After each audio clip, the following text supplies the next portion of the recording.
In this episode of Fictional Hangover, we talk about butt crack puzzle pieces, NASA college, a dick swinging puzzle hero, and not dyeing your pubic hair.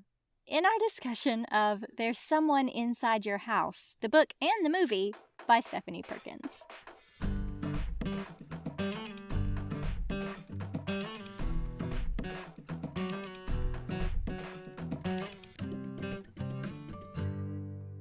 Hey everybody, welcome to Fictional Hangover, a podcast about young adult and new adult books, series, authors, and voice actors that is full of spoilers. I'm Amanda.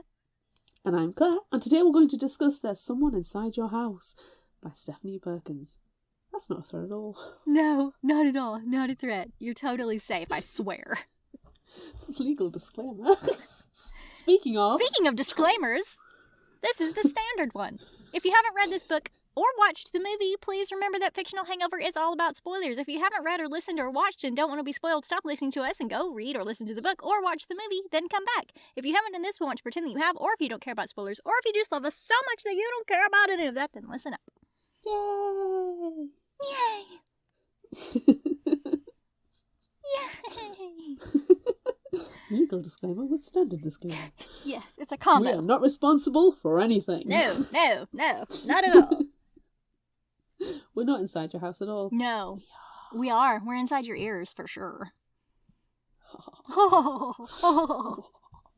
What is happening right now? We haven't had enough sleep. Hooray! We've both worked all day long. Hooray! Welcome to the madhouse. Let's talk slasher horror. Yay! Ooh, fave. My favorite. Yeah. Do we need to give trigger warnings? There is one in the summary. I did put one in the summary. Yeah, let's go ahead and announce it right now, though. There's some, lots of murder. Yeah. First off. There's some... Graphic. Yeah, there's, some substance abuse. Abuse? Regular abuse. Assault. Yeah. Parent death. Yeah. Hazing. Oh, the hazing's the worst. That's when the trigger warning happens in the summary as well, because that is... Yeah. I kind of think a lot of our listeners are okay with the depiction of the horror scenes. Yeah. And depictions of, the graphic murders, because... Who doesn't love a graphic... listeners. Yeah, who doesn't love a graphic murder? Yeah, but the hazing scene will have its separate trigger warning as it comes up for people who...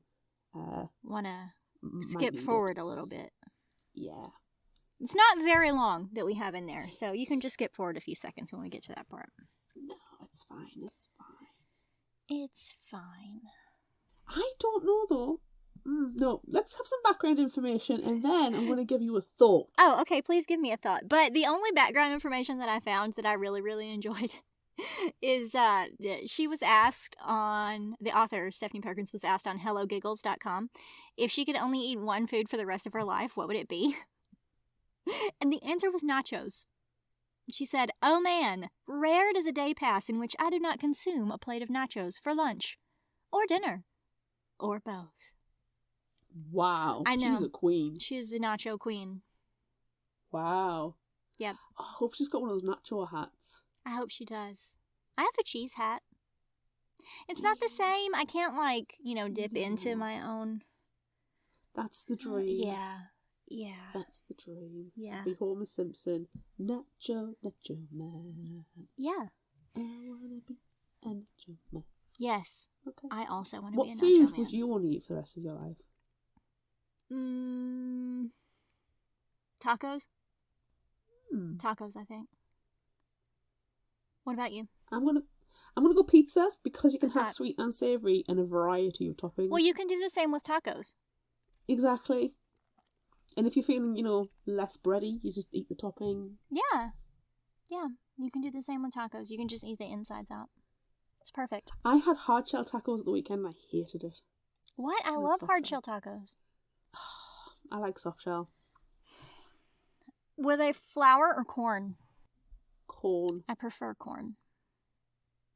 I don't think these were very... It was a brand, like a big brand name, and I don't think they were as nice. Anywho, we're getting completely that's off not topic. what we're talking about. Although my we're stomach... talking about slasher horror. Yes. You haven't had dinner, I haven't had dinner, so my stomach is going to start rumbling. But it's fine. It's fine. Realistic sounds. Yes. We've got a bit of folly going on. It's fine. Yes. My initial thought. Yes, what? The book. Yes. And the movie. Yes. Two different things. Yes. They are. They are completely different. And not just a medium. Story. Yeah. But it was... The changes were acceptable. Both. Yeah. Yeah, we'll get into detail, but you can enjoy both, and I did enjoy both. Yes. And I would like to watch it with our listeners. I know. I would really love to do that as well. I read this one originally when it came out, and I really, really liked it. And then I found out that they were making it into a movie, and I thought, oh my gosh, this is fantastic. This book came out in like 2018, I think, maybe 2019. And the movie was supposed to come out like shortly thereafter. And I was like, yes. And then, the world shut down. And so the movie only came out last October 2021. For those of you listening in the far distant future. Or in the past. Who knows? Ooh, wibbly wobbly timey. But yeah, I really, really liked it. I haven't read any of Stephanie Perkins' other stuff, like Anna and the French Kiss, which is her, like, claim to fame. Haven't read it. She's got several cutesy romances. Not interested. Give me the horror. Nah. Give me the slashers. If they're not wielding a giant knife, we all know our thoughts and feelings on contemporary YA and contemporary YA romance. Yes. Pass. Gently, quietly pass on those. We'll just stab a giant hunter's knife through that idea. We will. And we'll go ahead and begin the summary. Yes. Of the book. The book.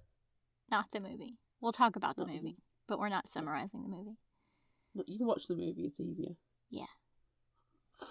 Too bad we're not doing that one thing that we did that one time. No. That was... Nobody needs to Stop talking about it. Okay. There is an egg-shaped timer on the welcome mat when Haley Whitehall gets home. That's strange. Both her mother and father are out, and when she picks it up, there's a faint warmth on its surface. Haley is then distracted by her phone ringing. Her friend Brooke is calling to find out how rehearsal went with the very enthusiastic drama teacher for the production of Sweeney Todd. I would love to see a high school version of Sweeney Todd. It will be amazing, especially... with all of the blood that happens. Yeah. So, yeah, that's her answer. Her short answer is messy, on account of all the blood. As Haley is chatting and preparing a snack, she notices a single butter knife in the dishwasher and no other dirty dishes, either in the machine or in the sink. That's strange.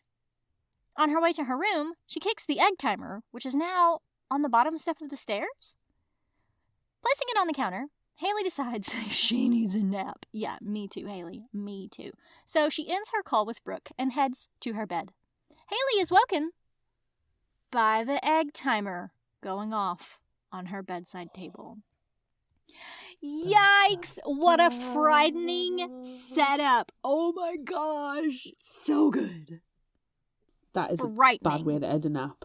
It is. Oh, terrible. Terrible. Naps are so good as well. Not when you're murdered at the end of them, though. No. Spoiler alert. Murdered. The next morning, the school is buzzing about Haley Whitehall's murder and Ollie Larson's pink hair. Apparently, in small-town Osborne, Nebraska, a boy with pink hair is as newsworthy as a brutal slaying. It's the same. I'm pretty sure it's the same. Would you rather be brutally murdered or dye your hair pink? It's the same. You can't choose because it's the same thing. Exactly. Makani Young and her friends Darby and Alex are discussing the rumours, including Ollie using the blood of his victims to dye his hair. reasonable. Despite Makani knowing that's not how her die works, she doesn't like the murders being linked to Ollie because, since her arrival in Osborne, she's had a thing for him. Ooh. And her friends know it. In fact, she had a fling with Ollie last summer and her friends don't know about that. Ooh. Ollie is a loner, so the rumour mill surrounding him is rife. Makani knows something of being the centre of the rumours herself, and for self-preservation, she avoids most of her classmates. She recently moved from Hawaii to Nebraska to live with her grandmother, as her parents go through a very messy divorce. But that's not the whole story. I'm not going to tell you. No, that's not what you're going to learn next. The only topic of conversation is speculation on who killed Haley. A serial killer? Ollie with his pink hair? Her secret boyfriend? Her understudy in Sweeney Todd? A family member? A fellow student? It's scary because Haley's death doesn't seem real, but at the same time, it could literally happen to any one of them because they don't know who it is. A fight during lunch by some jocks showcases the tension everyone is feeling, and while everyone seems to be watching the jocks, Makani spots Ollie, alone again. She goes over and speaks to him for the first time since school started, and since their summer together. Though it isn't smooth, and really they should have talked a long time before this, when Makani turns away, Ollie reaches out to her and takes her arm. Oh, Ollie. After school, Makani finds her grandmother working on a jigsaw puzzle, waiting for the news to hear updates on the murder. We learn about Grandma's problem, inverted commas. Ever since her husband died, she has had episodes of sleepwalking. The last one, which spurred Makani's parents into sending her to Nebraska, involved the neighbour's walnut tree at 3 a.m. Sharp pruning shears, and the neighbour losing the tip of his nose. But that's beside the point. That was over a year ago. And she's not had an episode since. Makani's grandma also insists she is not the one leaving the kitchen cabinets open, young lady. So it must be Makani, and she should show some respect. Yeah. Though Makani denies responsibility too, Makani also isn't the one misplacing tools and unlocking doors. Pointed glare at Grandma. Makani likes to be needed though, however. It backfired in July though. Oh. July was the start of the whatever it was with Ollie. Makani had gone to the grocery store where he works. All through her shopping, they gave each other looks. But when she loaded up her grandma's car with the purchase and caught him seemingly laughing at her, Makani called him out. I love Makani. She does not put up with shit at all. Nope. It turns out, though, he was not laughing at her. He was laughing at himself for being too afraid to talk to her. Oh, the big sweetie. Oh. They start talking about a travel book he's reading, and then Makani starts volunteering to do the weekly shopping. Wink, wink. They made out every week on top of the milk crates until it rained, and so then they moved into the back seat of Grandma's car.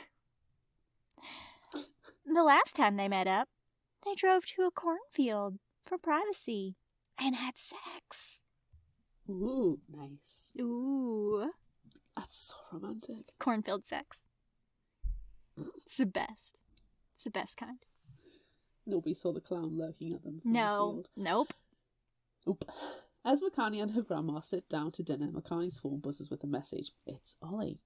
Lying to her grandma about who it is, Makani leaves the table to talk. In their exchange, Makani realises they've both been as dumb as each other and made assumptions about each other's feelings. When Ollie tries to call, her grandma catches her and calls her out. No, it's not your mom or Alex. Who is it? Reluctantly, Makani tells her it's a boy. Ollie. Oh my god. It's a boy! Her grandma taught Ollie's older brother, who is now a cop and Ollie's legal guardian after their parents died in a car wreck. Her grandma doesn't seem to have a problem with her granddaughter seeing Ollie, though she wants to meet him. Later that night, after what was most likely cats in the yard leave Makani unsettled, she talks to Ollie again. Yeah, they've been real dumb, but now they've declared that they like each other and they want more than just sex. Conversation. I know. Actual conversation. I know. It's really good. I'm so happy right now. They end up talking for hours. Really getting to know each other. It's so great. In the morning, Makani tells Alex and Darby everything. They are wary of Ollie, especially since he got her number from his cop brother rather than just asking her for it. Weird. But they extend an olive branch when Ollie sits with them before Haley's memorial and again at lunchtime. Alex grills Ollie over what he knows about Haley's death, and it's not good. No. He found out by snooping through his brother's police files and overhearing conversations that Haley was found with a smiley face with X's for eyes cut into her throat, severing her vocal cords. Yuck. Haley didn't struggle, though, and thankfully she wasn't violated. Damn. Oof. Damn. This is when I know this book is not going to hold back. No. Oof. Later, Alex and Darby warn Makani to be careful around Ollie. They don't know him very well, but they don't actually know Makani fully either because they don't know what happened back in Hawaii. Ollie drives Makani home after school and meets her grandma. She seems to really like him and invites him over to complete jigsaw puzzles anytime. And he loves it. He wants to. He loves a jigsaw. He wants to put the puzzles together. He's so cute. It's so cute. They end the evening making out on the hood of Ollie's decommissioned Crown Vic, his brother's old car, and it was a gift from the department after the parents died. So it sucks, but it's lovely at the same time. It is. And they do it in front of an ocean of cornfields. Aww. Now it's romantic. It is, because he wants to take her to the ocean. And that's thousands of miles away. I know, it's really sweet. Matt Butler, star football player, is sick and tired. Coach Hooker is hounding him. The principal's on his back. His teammates are being dicks. His girlfriend is playing on the death of Haley to get attention.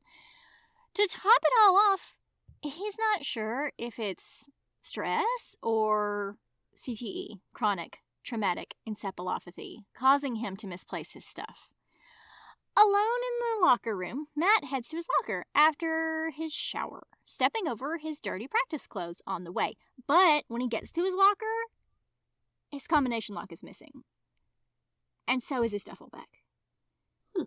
Searching around, he can't see anyone or anything else misplaced. Then he can't find his dirty clothes? Grabbing a landline telephone off the wall, Matt tries to call home for assistance, but gets the answering machine. Suddenly, everything goes silent. Then, someone whimpers. At the far end of the locker room, a lone figure wearing a hoodie sits with their back to the room. It looks like they're crying. As Matt sees their face, a knife cuts through his abdomen. Collapsing to the ground, the figure looms over Matt before plunging the knife into his skull. The figure shows Matt a newspaper cutting, one he's carried in his backpack until it went missing a few weeks ago.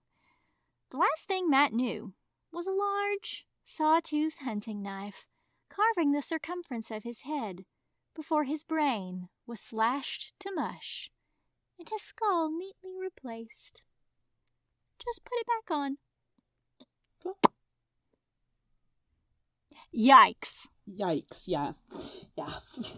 Not just a, stab to the gut. Not good enough. Cut off the top of his head. Scramble his brains around. Put his head back on. Yikes. Matt was killed during Haley's memorial, so nearly 200 people saw the emergency services arrive. The next day, the only topics of conversation at school are the murderers and speculation as to who committed them and why the victims were chosen. Love triangle? secret relationships, being popular, competition. The police are questioning everyone from admin to faculty to students. Makani is one of the last, and Officer Chris Larson specifically asked to interview her because he wanted to meet the girl his little brother's got a crush on. The questions are pretty standard. So, you know the victims, have you ever talked to them, where were you between 6 p.m. and 7 p.m. yesterday? Making out with your brother. Shh, don't tell.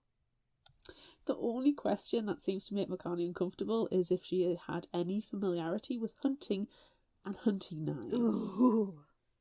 She doesn't, but her memories make her sick and she rushes to the washroom after Chris lets her go to calm down. Outside, Ollie is waiting with her backpack, going to cut out the last 20 minutes of school together. Aww.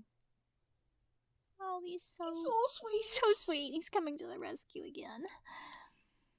Making it to Ollie's car through the barrage of reporters asking dumb questions, Makani confesses that she doesn't want to head home yet. So Ollie takes her to his place, past the cornfields that once belonged to his family's farm. Makani flicks through some of the police reports on the murders, but it's gruesome reading, and the pictures are horrific. The police think someone smaller than Matt is the killer, as the stabs to the abdomen were possibly meant to bring Matt down to the killer's level. Wow. Leaving any thoughts and conversation over the murders downstairs, Makani and Ollie head to his room, where Ollie finds out Makani had a boyfriend back in Hawaii, but it didn't really last. And Makani finds out that Ollie has never had a girlfriend.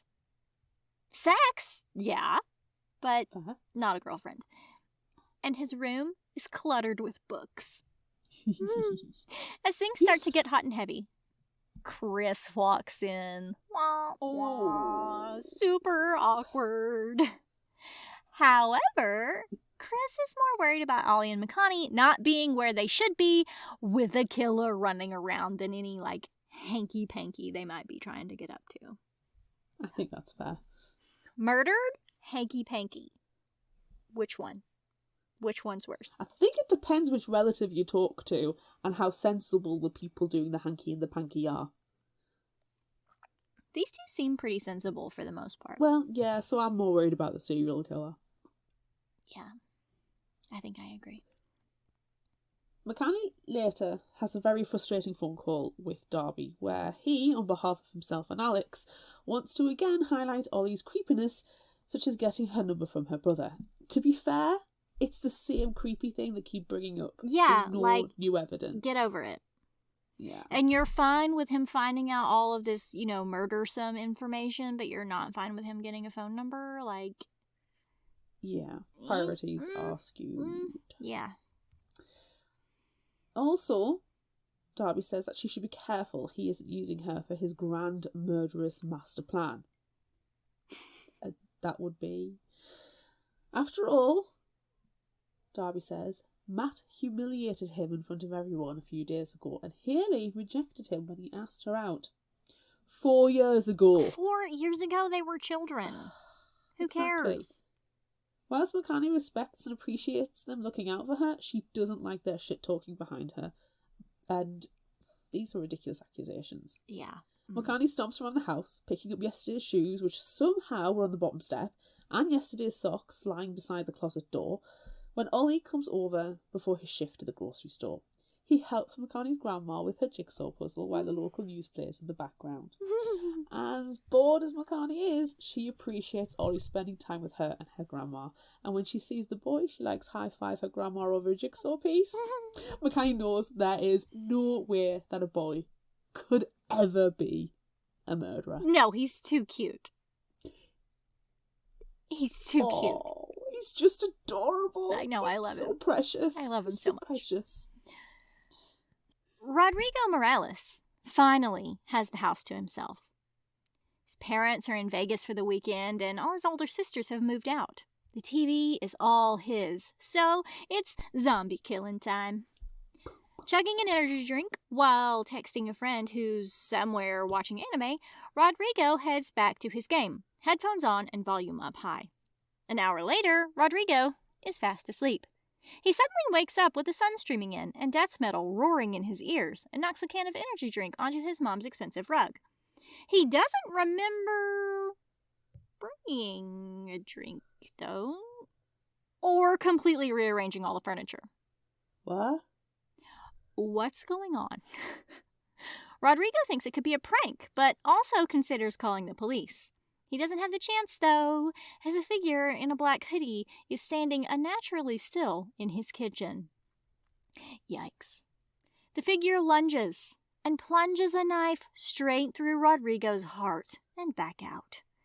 And then again, and again, and again. Rodrigo lies on the ground like a slaughtered animal before the figure drags him into his gaming chair, slices off Rodrigo's ears, and stuffing them back into his headphones, and then placing them around Rodrigo's neck. Then, the killer picks up the controller and resumes the zombie game. They got time. Oh my god. Yikes. Yikes. Yikes! Do you know what would be really annoying if the killer got like a new high score? It would. It would be annoying for the killer, because, like, the killer couldn't put their own name in. They have to pretend to be Rodrigo. They just wasted all that time for nothing.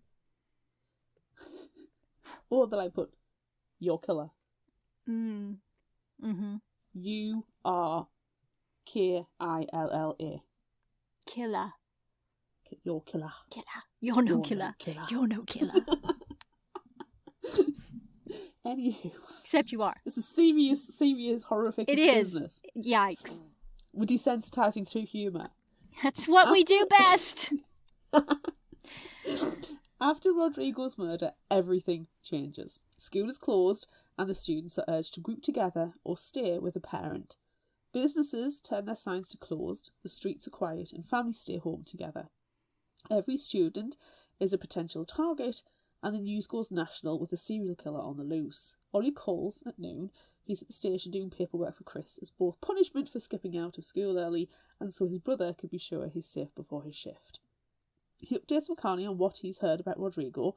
The killer left a footprint and a butt print in Rodrigo's blood as they sat for 5 hours playing on Rodrigo's PlayStation. That's insane. Yikes. The police think all the victims knew their killer. That afternoon, Makani and her grandma visit Alex and Darby at work. Makani wants to check on Alex, who had a huge crush on Rodrigo, and also mend things since their fight. It's a welcome gesture, but it's clear to Makani that Alex and Darby still suspect Ollie. Why doesn't she tell them about the puzzling? Yes, and tell him that he's a sweetie. He's just a sweetie.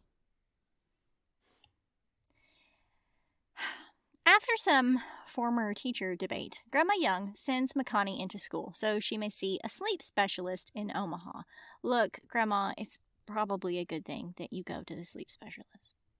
Yeah. The guy's nose, man. Yeah. The classrooms are half empty. It feels melancholy, and social boundaries are crossed as grief is displayed in all sorts of ways. While Darby and Alex aren't in school, Makani notices others seem to keep their distance from Ollie. Is it just, because, like, no one's in school? Or is it distrust? When Makani gets a check-in text from her grandma, Ollie tells her how Chris and the other officers worked in complete silence at Rodrigo's house, with only the constant sound of calls and texts on Rodrigo's phone filling the silence. Oh my god. That's pretty eerie. Yeah. That's creepy. During last period, the principal announces over the loudspeaker their gratitude to those who came into school and says that school will remain open. They also announce a little bit of good news. Rosemary Holt won the barrel race last weekend at the Sloan County Championship Rodeo. Ollie comments that she needs to watch out because the killer seems to like their victims to be talented. What did you say that out loud for? Ooh. Also, interesting. Yeah. But don't say it out loud when everyone thinks you're the murderer, dude. Yeah. Grandma Young is going to be late getting back home, so Makani asks Ollie to come over, not Darby as Grandma asked her to. They also leave his car at school for a sneaky getaway and walk the short distance to her house. The irony is not lost. As they go upstairs to her room, Ollie, looking somewhat wistful at the incomplete puzzle on the coffee table, Makani receives another text from her grandma, who is stuck in traffic, leaving them plenty of time for some sexy time. Ooh, sexy puzzle time? Was the puzzle involved? Time. No, there would be butt cheek marks on the puzzle and grandma. And like puzzle pieces stuck to your nipples. They would guarantee that the one piece that you need would be in a butt crack. It would be. And nobody needs that crack. No one needs butt crack puzzle pieces. No one needs butt crack or puzzle pieces. I'm just going to write that down. Yep. Oh, dear me. Later, while Ollie is sleeping, another text from Grandma comes through. She is still stuck in slow-moving traffic and at least an hour away. A powerful thirst sends Makani to the kitchen for a glass of water, where she finds the cutlery door open. It wasn't open before, was it? Wary now, she goes to pee. And when Makani comes back to the kitchen, she finds the drawer is open again and her water glass is empty. No, stop it. I do not like stuff being moved around while you're gone for zero time. It is creepy. Clearly it's a ghost. It's obviously a ghost, obviously. Okay? Maybe it is. Maybe this book has changed tones. Maybe it has. Twist. Makani feels very afraid, and I am fully supportive of that emotion. Yep. So refilling the glass, Makani turns to head upstairs and notices the jigsaw puzzle has been completed. No! Fuck that. Fuck that. You know, this is really unfortunate because, you know who's real good at putting puzzles together? Ollie. Did he do it in the short time that they've been downstairs? Can he multitask putting the jigsaw piece together whilst having sexy times? Yes. Well, we're about to find out, so it's fine. Oh, okay. Convinced her grandma must be home, Makani slams the glass on a counter and calls out, but it's silent. When she turns back, the glass is gone. No! No! Makani now starts looking for her grandma's car outside and checking the rooms. The glass is back on the counter though, and all the cupboards and drawers are open. No, stop it. Makani knows the killer is there, and knows the killer has been gaslighting them.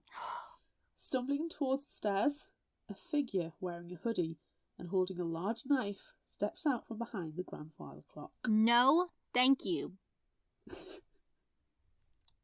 Makani screams loud enough to rattle the pictures on the wall, causing the figure to jump. The killer comes for Makani and she lunges away, screaming again. Then Ollie comes barreling down the stairs. Yay! Naked! Ooh. Startling the killer, who obviously thought Makani was alone. Makani slams into the killer, knocking him to the floor, knocking the knife out of his hand, and revealing his face. She knows it, but can't place it. Oh. The killer thrashes and kicks, and all three grapple. Then a fourth joins the fray, as Grandma Young has returned. Grandma has entered the challenge. Grandma is in the fray. Yes. Unfortunately, the killer has retrieved the knife and plunges it into Grandma's belly. While Makani tries to protect her grandma further, the killer breaks free and then makes a run for it. Ollie calls the police and tells them the killer is David Ware, Rodrigo's best friend. No. What? This isn't even halfway through the book. What? Why? Who? Huh? And then Ollie's just standing there with his... anime. No, he's not watching anime. He's watching Ollie's dingle dangling while he's standing there. And there's a puzzle piece on the end of it. If he's Rodrigo's best friend, then he wouldn't have to lie about his name on the high score sheet. That's the whole reason why he did it. Yes! He needed those 5 hours. He did. Okay, well, that's fine. We've cracked this case. We have. We figured it out. So the rest of the evening seems to pass in a blur, blazing lights and questions as emergency services and reporters arrive. Grandma Young is rushed to surgery as Makani is interviewed by the police. Makani feels the karmic cycle of life has circled back and she's receiving her final punishment from what happened in Hawaii. What happened in Hawaii, Makani? Tell us. Excellent question. We need to know. For hours, Makani waits alone in the hospital while Grandma is in surgery. She has no phone, so she can't contact Ollie or her friends, and the police have been trying to contact her parents with no luck. The TV was a bad idea, as it's filled with the attack, pictures of David splashed about, and interviews with her neighbours. At last, Grandma Young is out of surgery and doing well, though she will be in hospital for 3 weeks. So, that's fine. Yeah, at least we know she's going to be safe in hospital. Yes. When Makani is allowed to see her grandma, Chris and Ollie come to visit soon after with a bunch of balloons. Aww.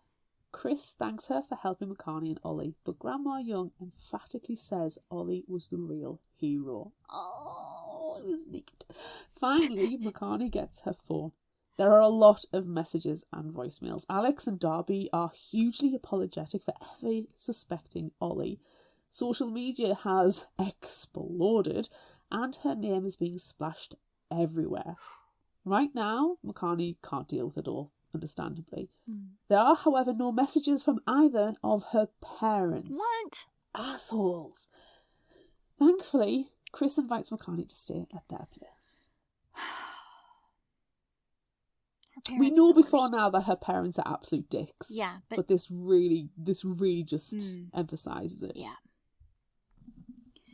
Makani doesn't sleep well that night and is very jumpy, which makes sense, considering a serial killer wants her dead. Yeah.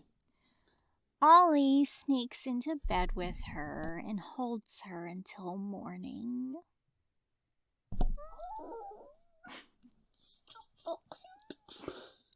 At dawn, Makani and Ollie give up trying to sleep and head to the kitchen, where Chris is making coffee and tells them that they still haven't found David yet. Makani tries to recall David, but he was just a nothing guy. Everyone who knows him, though, is blindsided.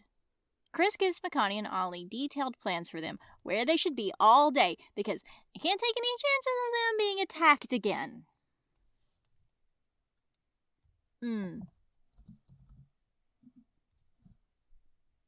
At Grandma Young's house, the reporters are swarming, and the police are everywhere. But Makani is able to pick up essentials for her stay at Chris and Ollie's house. At the hospital, Grandma Young is looking better, though she's besieged by phone calls from reporters and her church group. Ugh. As Makani and Ollie arrive, she's just ended one call telling her of the plans for a memorial service on Main Street that afternoon. Makani and Ollie think it sounds brave, and it is, but Grandma Young thinks efforts should be made to catch the killer. Then they can celebrate. Oh, yeah, instead of, gathering all of the townsfolk into the same place at the same time. Yeah, and leaving outside areas quiet and unmonitored. Yeah, perfect plan. Yeah. Hey, remember how we were just talking about how terrible Makani's parents are? Yeah. Hey, guess what? It gets worse. Because now Makani gets a phone call from her mom. Yay! No. Her mom victim blames her and treats her like an inconvenience. What the hell? This terrible. This mom is terrible. She's the worst. She is. Like, even Grandma Young knows that her daughter is a raging narcissist who married an asshole. Everything's terrible. All of them. All of them are terrible. Except for Grandma. And it's a good thing that Makani has her and can always depend on her. We love Grandma. We do. Ollie leaves them to have a moment together, but it's interrupted by Alex and Darby, who are happy to see Makani alive and squeal at Ollie for helping to save her life. They even brought donuts! Yay! Yay! Moving their group to the waiting room, they talk about the Ollie running naked after a murderer thing, but more seriously, how they never would have suspected David, as he seemed so normal and boring. But he must be angry and hurt. Something... It's always the quiet ones. It is. Something must have made him snap. But why did he go after Makani? Like, Makani doesn't even know who he is. Like, what's the point of that? She takes a deep breath and tells her friends her name wasn't always Makani Young. Ooh. Do we finally get to find out what happened in Hawaii? Listen up, my friend, because back in Hawaii, her name wasn't Makani Young, it was Makani Kenakau. And she was on the varsity swim team, who had a tradition of hazing the rookies. Oh, no. Makani and the others new to varsity were kidnapped and taken to the beach. Nope. Typically, they would be given the heads up and dressed appropriately, as parents are informed. But Makani's parents are assholes, yes, which we already knew. Yeah. Makani was made to take off her pyjama shorts, exposing her everywhere to everyone. Mm. The veteran teammates wrote derogatory words on the rookies' foreheads: slut, nympho, cunt, bitch and whore. And those were the only names that they were to respond to from then on. Mm. This can be a bit triggering from this point on as well. Yeah. Trigger warning. If they failed, they had to drink a shot of alcohol, and they were forced to perform exercises from swim team while the veterans tried to trick them and make them take shots of vodka with every mistake. Makani felt resentful toward her best friend Jasmine, who was kidnapped looking great and dressed appropriately. It must be nice having parents who actually care. Things get worse when one of her veterans run to get a knife to open a can of dog food, which they then mix with the vodka and sickly sweet honey to smear on the rookies. The concoction makes Makani sick, and her resentment towards Jasmine keeps building. Jasmine is her focus.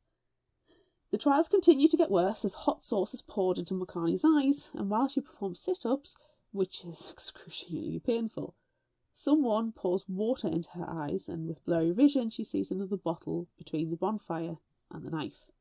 Jasmine reaches for the bottle before Makani can get to it and swats her ponytail across Makani's eyes. Makani snatches up the knife, grabs Jasmine's ponytail and slices it right off.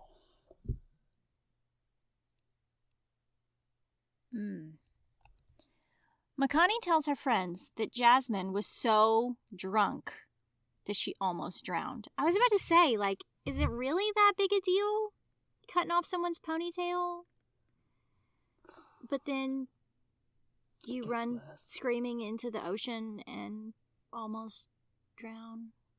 And that's bad. And your friend is brandishing a knife at you, and that's also And you're all very, bad. very, very drunk. Yeah. Oof.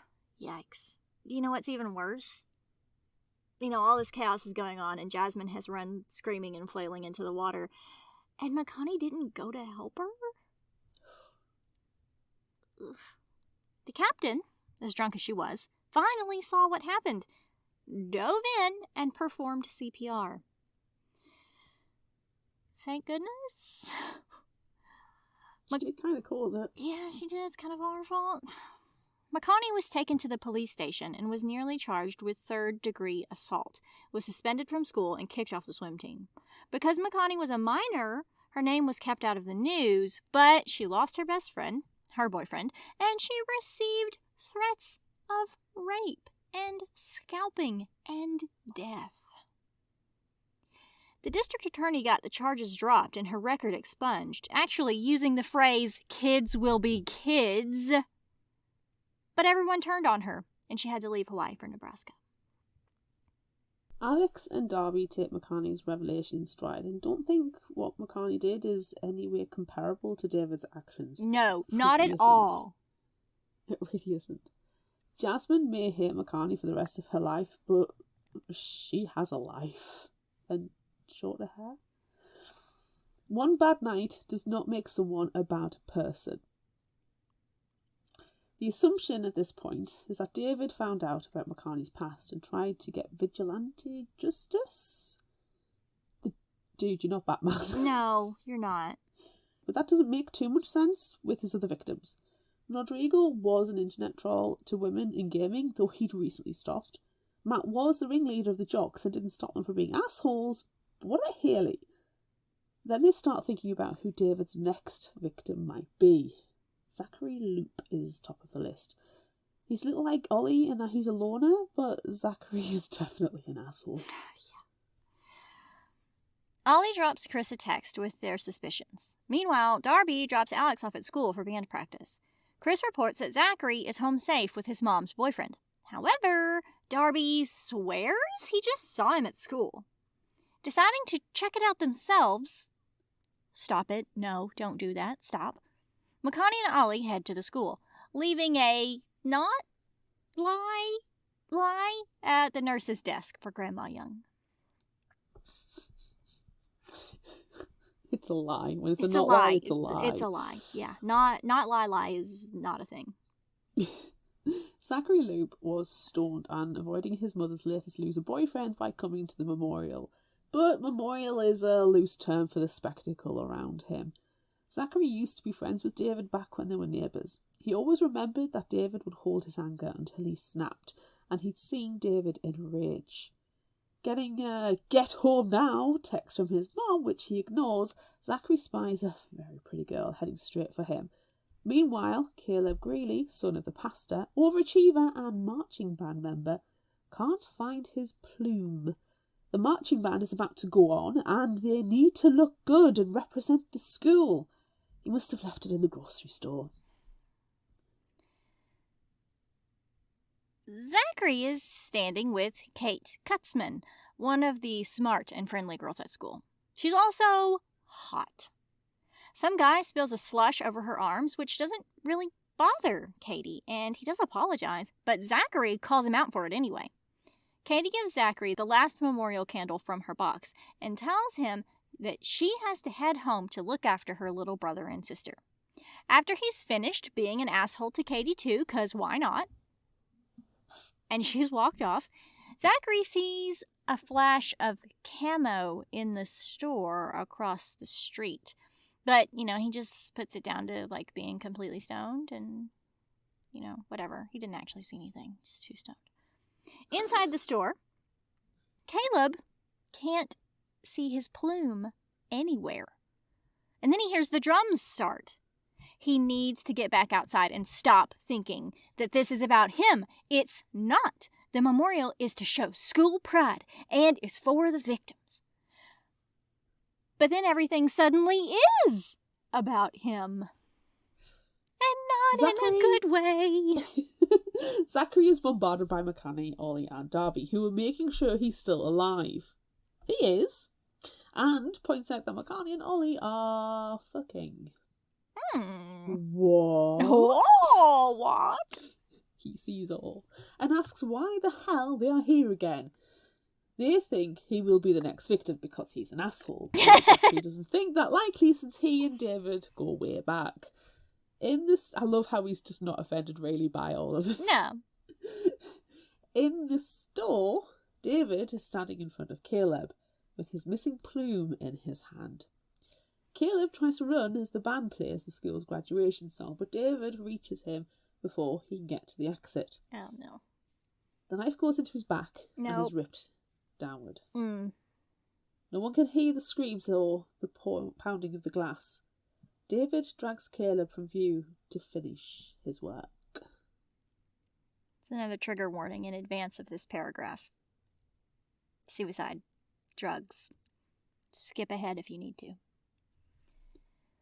With Zachary on his way home and Darby dropping Alex off, Makani and Ollie have a few moments of quiet together before Chris comes to pick them up. This is where we learn about Ollie's secret past. After his parents died, he was lost in booze and weed at age 16. He ended up having an affair with a 23-year-old he met at a local bar, where if you weren't a regular, you weren't allowed in. Chris was seriously pissed about it and stopped it. However, Ollie was still abusing drugs. It wasn't until he tried to kill himself in the river that he realized he wanted to live and took the professional help Chris got him. Way to go, Ollie. Good job. Taking comfort in each other, Makani and Ollie start to kiss when Makani spots blood on the doors of the grocery store, and Ollie sees movement inside. Makani calls Chris on Ollie's phone as they head inside to find Caleb indecently displayed on top of the football team's merchandise stand, slashed up, his hands removed, laced together, and placed over his heart. Chris is screaming at them over the phone while Makani whispers, "David Ware just went out the back exit." Oh. Katie is now in her basement, about to clean the spilled slush off her sweater, when something makes her pause. An empty tuna can is on the windowsill, making it seem like someone had been sitting there, eating the contents, and listening to Katie and her family while they were upstairs. No! Deciding against this particular chore right now, Katie leaves, but not before putting a can of paint on the windowsill instead. Saying goodbye to her mom, who was leaving for work at the hospital, Katie heads to the bathroom to pee and change her tampon. As she's sitting, trying to reach the box, Katie notices all her stuff has been pushed to the back. Ugh. Her mom has been guilt cleaning again. As Katie is getting changed, she hears a thump from downstairs, but dismisses it as her siblings. Once the twins are safely in bed, Katie sits down to her college applications when she hears a noise come from the basement steps. Oh, no. She instantly thinks it must be David Ware and starts to call the police. Katie and David throw themselves at the basement door at the same time. Unfortunately, David managed to open it a crack and was able to bust through. No. They struggle together, but David plunges his knife into Katie's liver. No. His rage fueling him. He shouts in her face, "Why won't you scream?" But Katie can't utter her response because she doesn't want to wake her siblings. Oh. When Katie is dead, David cracks open her ribs, cuts out her heart, placing it on top of the college brochures. Katie had set her heart on going to college. The call about Katie comes in when Makani, Ollie, and Chris are at the Larson house. Her mom found her when she came home to check on them since Katie wasn't responding to any texts. The twins were still asleep upstairs, though. So that's good. No, it's just all terrible. They're safe, not murdered. It's all terrible. Since Chris needs to help with the investigation, he drops Makani and Ollie off at the hospital to sit with Grandma Young, who is asleep on pain meds. The latest murders are all over the news, as well as footage showing David getting out of Katie's stolen car at a truck stop, then climbing into the cab of a truck headed back to Osborne. Similar to a previous escape, David went upriver, not down as the police suspected, then doubled back to the grocery store and snuck in with a key he'd stolen from Caleb a while back. Makani and Ollie can't figure out the link between the murders because Katie was like the nicest person in school. Why would you kill her? Leave her alone. 'Cause you're crazy. Soon, it's All Hallows Eve. Makani and Ollie sleep on Chris's bedroom floor and Chris sleeps in his bed. The corn maze has been turned into a haunted maze with the proceeds going to the victims' families, and the National Guard has been called in to help security at the football game. Sounds like a regular Halloween to me. It's fine. When Chris has to leave for work, Makani and Ollie are to stay with Grandma Young at the hospital. En route, a panicked call from Alex diverts them to the school. Fuck everything. Alex can't be normal when there's a fucking serial killer on the fucking loose. A sentiment we can all get behind, Alex. Yes. Together they drive to the hospital and meet Darby in the car park. Before going in, they wonder if the victims are actually based on overachieving or being the best, because that would put Rosemary Holt, Rodeo Queen, in David's crosshairs. Oh, no. She lives on the other side of the cornfield from the Larson house, so together they head over. Oh, no. Rosemary is in the stables, calming the horses from all the loud noises the rednecks decked out for Halloween are making in the cornfields. Bloody rednecks. It's ridiculous. There is a killer at large. Stop it. Rosemary has always considered herself unflappable, but this situation is different, and not like a few months ago when her new saddle strap broke and she was hurt in a fall doing a trick. It was the strangest thing. As Rosemary starts mucking out the stables, she notices a pitchfork has moved. Her bucket is gone, and there is someone else in the stable with her. Oh, crap. David Ware steps out of the shadows, his huge knife gleaming. Rosemary tightens her grip on the pitchfork. She isn't about to be killed by a pathetic boy with a stupid knife.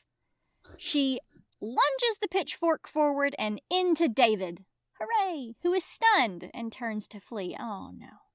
Rosemary cautiously steps forward, pitchfork first.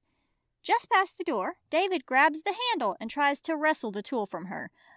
But he put the knife down to do so, and Rosemary makes a grab for it, taking a slice across her thigh. Ugh.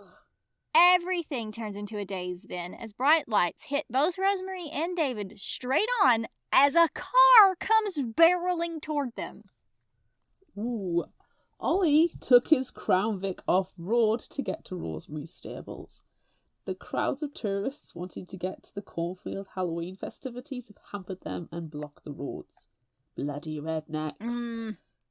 The spotlight of the Crown Vic highlights Rosemary and David locked in a struggle. Alex throws herself screaming into the fray as Makani comes in from the other side. It's all arms and legs and slashing knife. As they come apart, David runs into the corn maze, Ollie chasing after him. Darby and Makani realise Alex is dead. Her vertebrae are clearly visible, and her head is nearly completely severed. Oh, Shit. Alex! Makani and Darby give chase, leaving a still alive Rosemary to contact the police. Yay, Rosemary's alive! Yay? The maze is filled with David Ware costumes, stupid rednecks, and people thinking Makani and Darby are just part of the show. Yeah, because that's the reasonable, thing that you would do for Halloween. Celebrate a murderer. A still at large A current murderer. Past murderers are fine.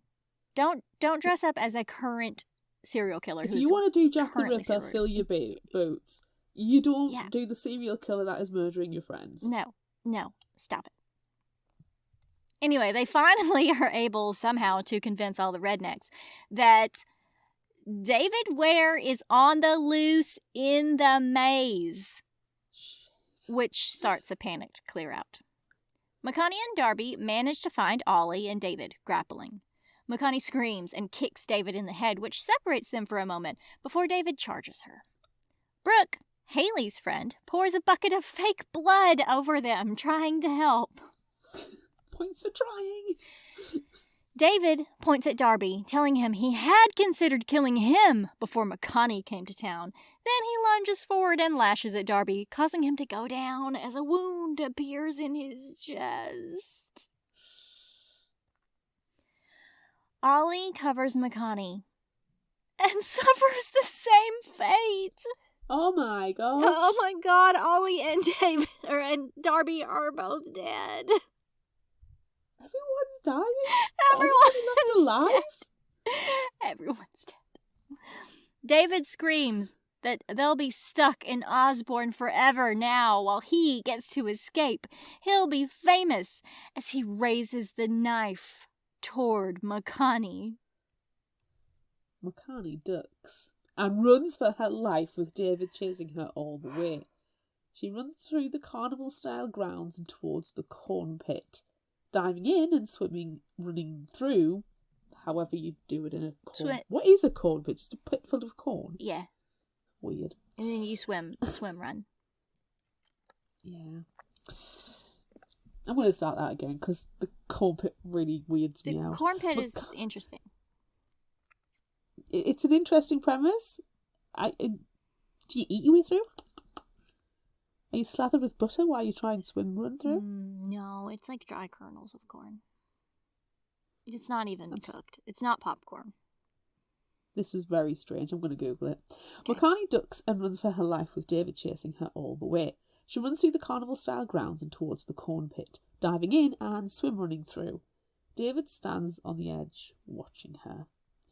He doesn't see Darby running through, holding an iron folk art skeleton, or the blow to the head he delivers, knocking David into the pit. Darby's still alive! Darby! Yay! But is David dead? Darby runs for help while Makani wades toward the body. She sees his knife and picks it up as David turns over on his back, his eyes unfocused.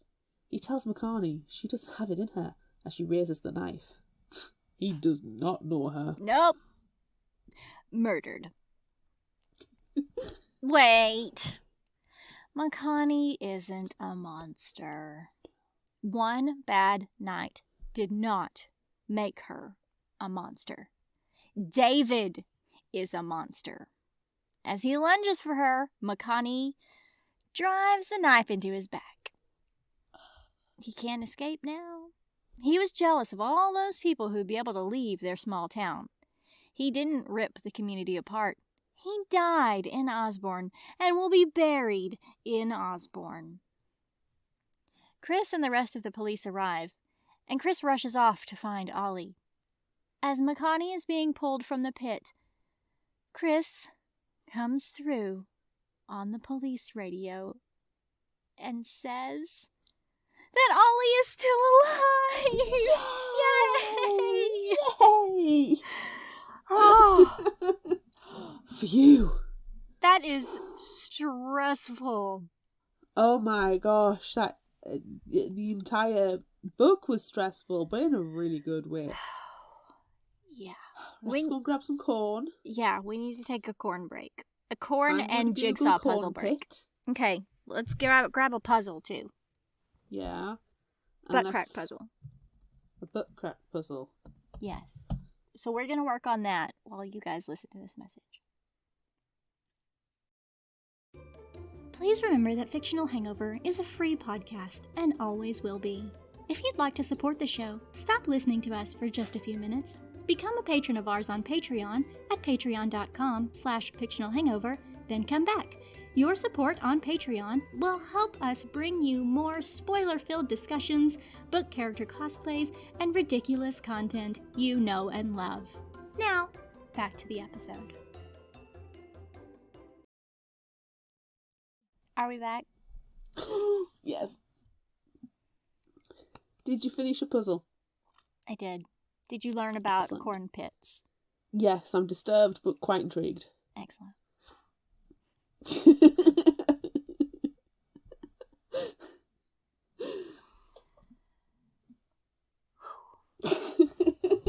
The expression. Oh, it's delightful. This book stressed me out. Yeah, it's very stressful. Literally everyone gets murdered. Except for not. But you think everyone gets murdered until the very, very end. Yeah.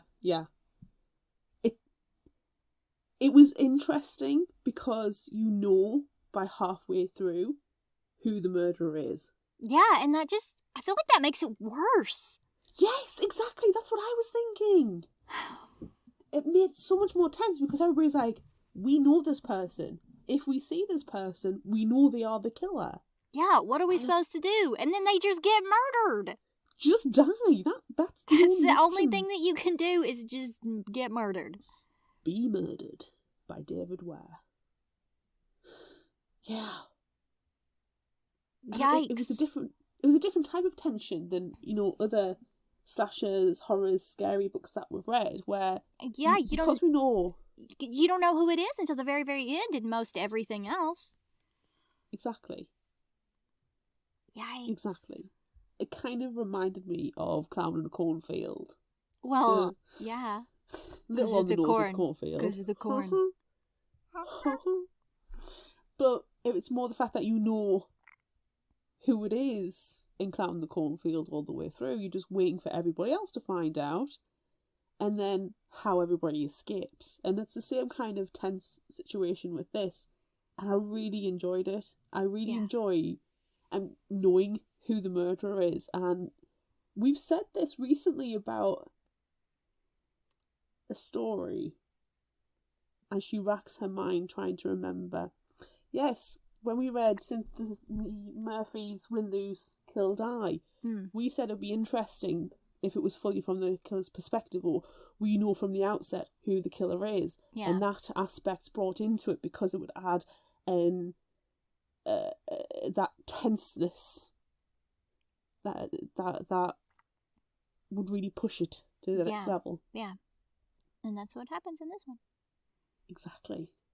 And you're super stressed out the entire time. But in a good way. Yes, of course. It's in the way where you just need to turn the page and you need to keep reading and keep reading, and you're like, okay. Yeah. Yeah. I think it's really impressive that this is Stephanie Perkins' first horror novel. And she writes like fluffy romance. And then she, comes out of the cornfield with a knife. It's pretty impressive.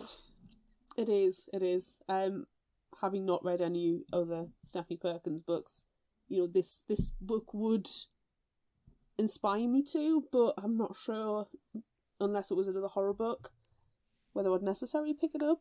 But if you like the bits where Makani and Ollie, their relationship aspect, which is really well done. Yeah. So it doesn't surprise me that she has romance books under her belt as well. Yeah. They are lovely segments. And just Ollie is the sweetest. He really is. Oh my god, he needs protecting. He does. Him and Grandma Young need protecting. Yes. So I can understand, actually, I somewhat lean towards potentially listening to one, not necessarily a podcast at all, but, it might be a loan out of a library loan and listen to one at work sometime. Yeah. She does have another horror, which just came out last November? It came out not too long ago. It's called The Woods Are Always Watching. Oh, man. You know what we're like with trees. I read that one. I listened to it. And it was good. But it was yikes. Yikes upon yikes. A big pile of yikes. Oh, I'm going to have to listen to that one now. Yeah. Oh. Yeah.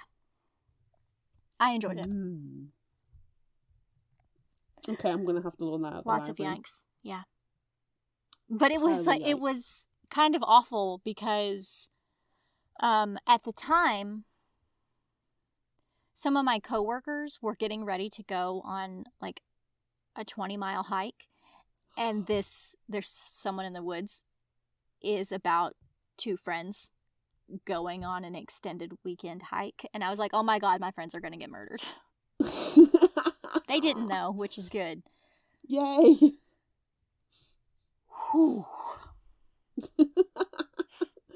Yeah, I hate when that happens.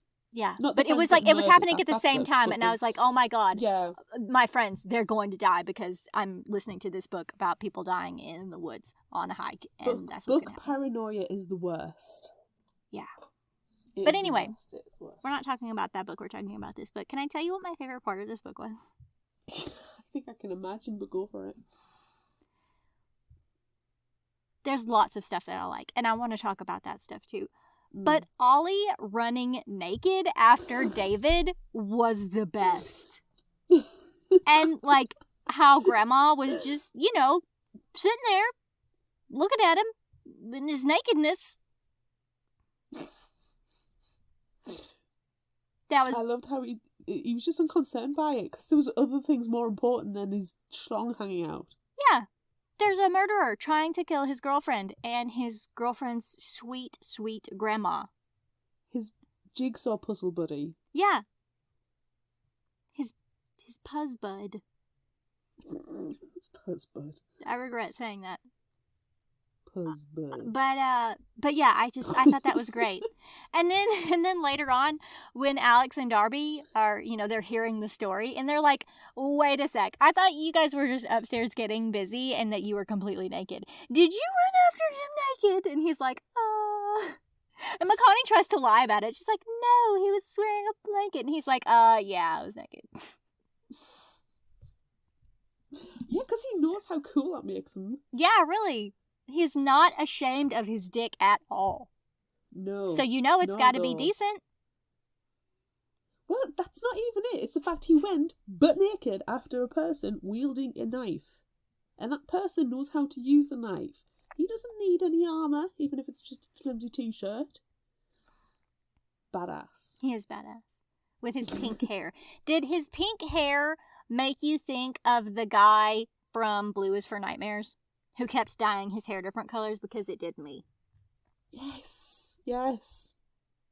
I also wondered if the carpets matched the drapes. I almost asked you that a second ago when I was talking about him not being afraid of his penis size.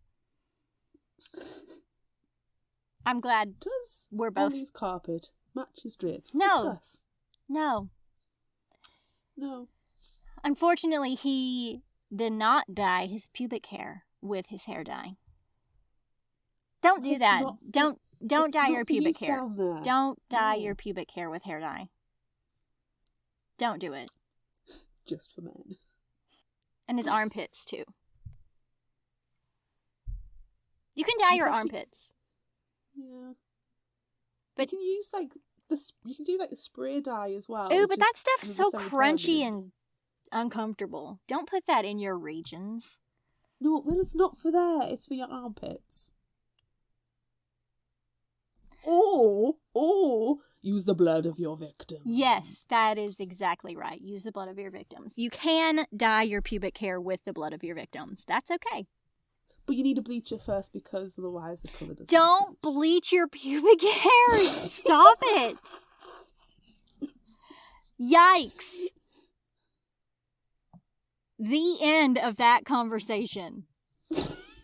For now, because we latch onto things. We latch onto the pubic hairs.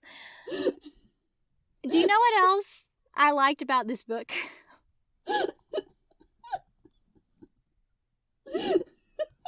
Stop it.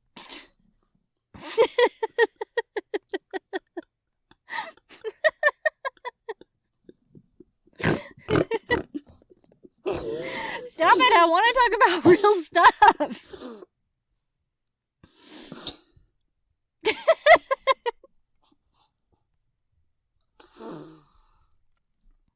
I want to talk about real stuff. Stop it. I really, really liked that. You're perfectly sensible. I really liked how creepy it was that David was in their houses moving shit around. How I did not like that. Scary would that be? No. Yikes. Don't like it. I loved it. It was amazing. It was perfect. It was amazing. I loved it. But do not like it.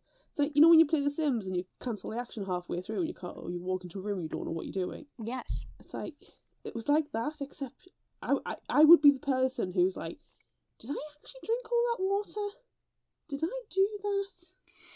I'm thinking it's me. Yeah, but what about Rodrigo? I'm losing my mind. I feel like Rodrigo's was the worst. Because he, wakes up and all of the furniture is rearranged around him? That's creepy as. Do you think he was drugged? Probably. Or he, had his headphones on and it was really loud and he couldn't hear it. That was one thought I had, but considering the amount of energy drinks he'd consumed, and then he passed out asleep, and he slept solidly all night. Yeah, and, he knocked over the drink and didn't, realize that he even had a drink. So, yeah. So I was wondering if... It was probably drugged. And, David's been in there fucking around with shit the whole time, so he could have roofied him. And the tuna can on the windowsill. Oh, I know. Why? And you just know he's been in that basement listening. Yes. That's eating creepy. tuna. From a can. Why? Was it in brine? Was it oil? Was it spring water? How nasty was he? Hopefully it was spring water. That's what I'm hoping as and well. like, you know, I can eat tuna. Like, mix in some mustard maybe, you know, eat it on a cracker. That's fine. It's a delicious and tasty snack. Or those pouches that you can get now, and you, like, they come with a spork already in the package, so you can just open it up and eat the tuna, and it's flavored and it's delicious. Oh my god, I don't have those over here. They sound amazing. I will send you one.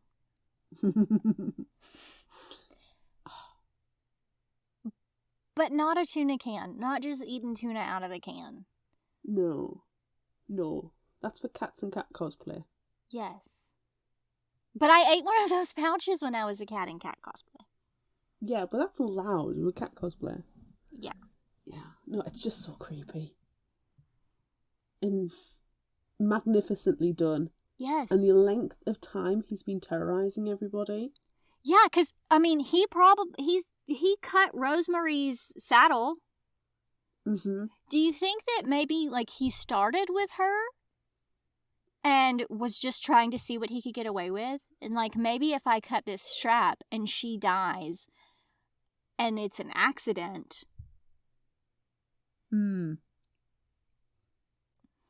That does seem to be the one that's, like, one of the earliest incidents. He's certainly been haunting Makani and Grandma Young for a while. Yes. Because a lot of it, like, Grandma Young was saying, you're doing this, it's you doing it. Yeah, and Makani's like, nuh-uh, it's you, because you're sleepwalking. Exactly. So she obviously does have sleepwalking, like, sleeping problems, but not to the extent that they assumed. No. Which is terrifying. Yeah. Yeah, it just makes you wonder. How long has he been messing with everyone? Well, Katie, when she goes and gets the tampons in the bathroom, she's like, oh, they're at the back again. My mum's been guilt cleaning. Yeah. Oh, no, maybe he's been messing with her, too. How long? Yikes. Yeah. And it's what? All because he's so much of a loser that he can't escape Osborne. You know, it's not that hard to get away. Like, you can just move to the next town over. You don't have to do well in school. You don't have to, like, have any prospects. Just, you gotta try a little bit. Yeah. It's just pure jealousy, isn't it? Yeah. His only motivation was jealousy. Yeah. Yeah. It was so it was just so terrifying. Just, they know who it was. He's this nothing person, which you can't go, it's always the quiet ones. Yeah. And he's been doing it and terrorising them for months. You've got to be thinking, like, as the other students, is it me? I'm assessing everything. Like, did I put that cup there? Yeah. But they don't really, I don't think the gaslighting and, you know, the playing with stuff was really a well-known aspect to it. Like, no, probably not. It wasn't an advertised thing where, like, the victims were terrorised for days, weeks, months beforehand, before they were murdered. Yeah. By moving egg timers. Like, that's not a thing that people would report in the news, I don't think. No. And they always withhold certain pieces of information during an investigation. Yeah. But yeah, it's just, how many other people was he after? Everyone. Okay. And, shit, I was going to say something. And now I can't remember what it was. Oh, the fact that when Makani sees him, and she's like, she thinks she recognizes him, and then she's like, he's just nothing. He's a nothing guy. That's a terrible description of someone. You go to school with this guy every single day, and you don't know who he is, because he's just so insignificant.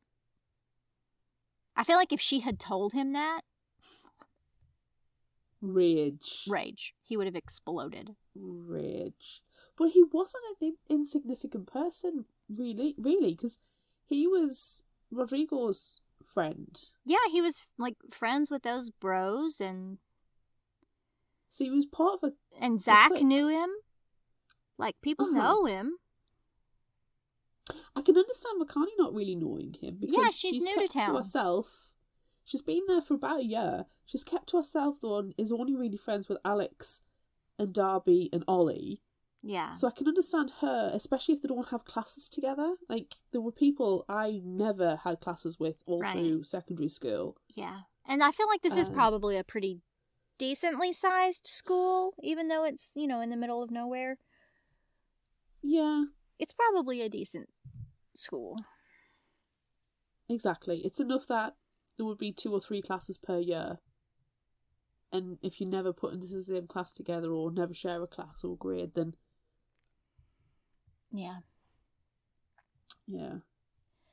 Creepy. So what about you? What did you think about... one of my favourite things, we've talked a lot of it really, was the fact that Makani and Ollie actually, finally, thankfully, communicated. Yeah. And there was a bit of angst that was going on early, and I was like, oh no. And it seemed to dominate the book quite a lot. I was like, where's the murders? Give me the murders. But it was all Makani pining for Ollie and wanting to know what was going on, how did they stand, are they ever going to have a conversation? Yeah. And then they actually do. And I don't care that Ollie got the telephone number from Chris. No. I don't care. It's almost the equivalent of asking your friend, saying to a friend, can I have such and such a telephone number? Yeah. You know? And it wasn't for nefarious, creepy purposes. No, like Alex and Darby unreasonably accuse him of. Multiple times. Yeah, but like you just use the tools that you have available to you. Exactly. You utilised his resources. His resources was his brother. Yeah. And the fact that quite quickly they talked and established, and it took them a while to work out whether or not the boyfriend and girlfriend, but that's really normal teen behaviour. It's normal anybody's behaviour. Yeah.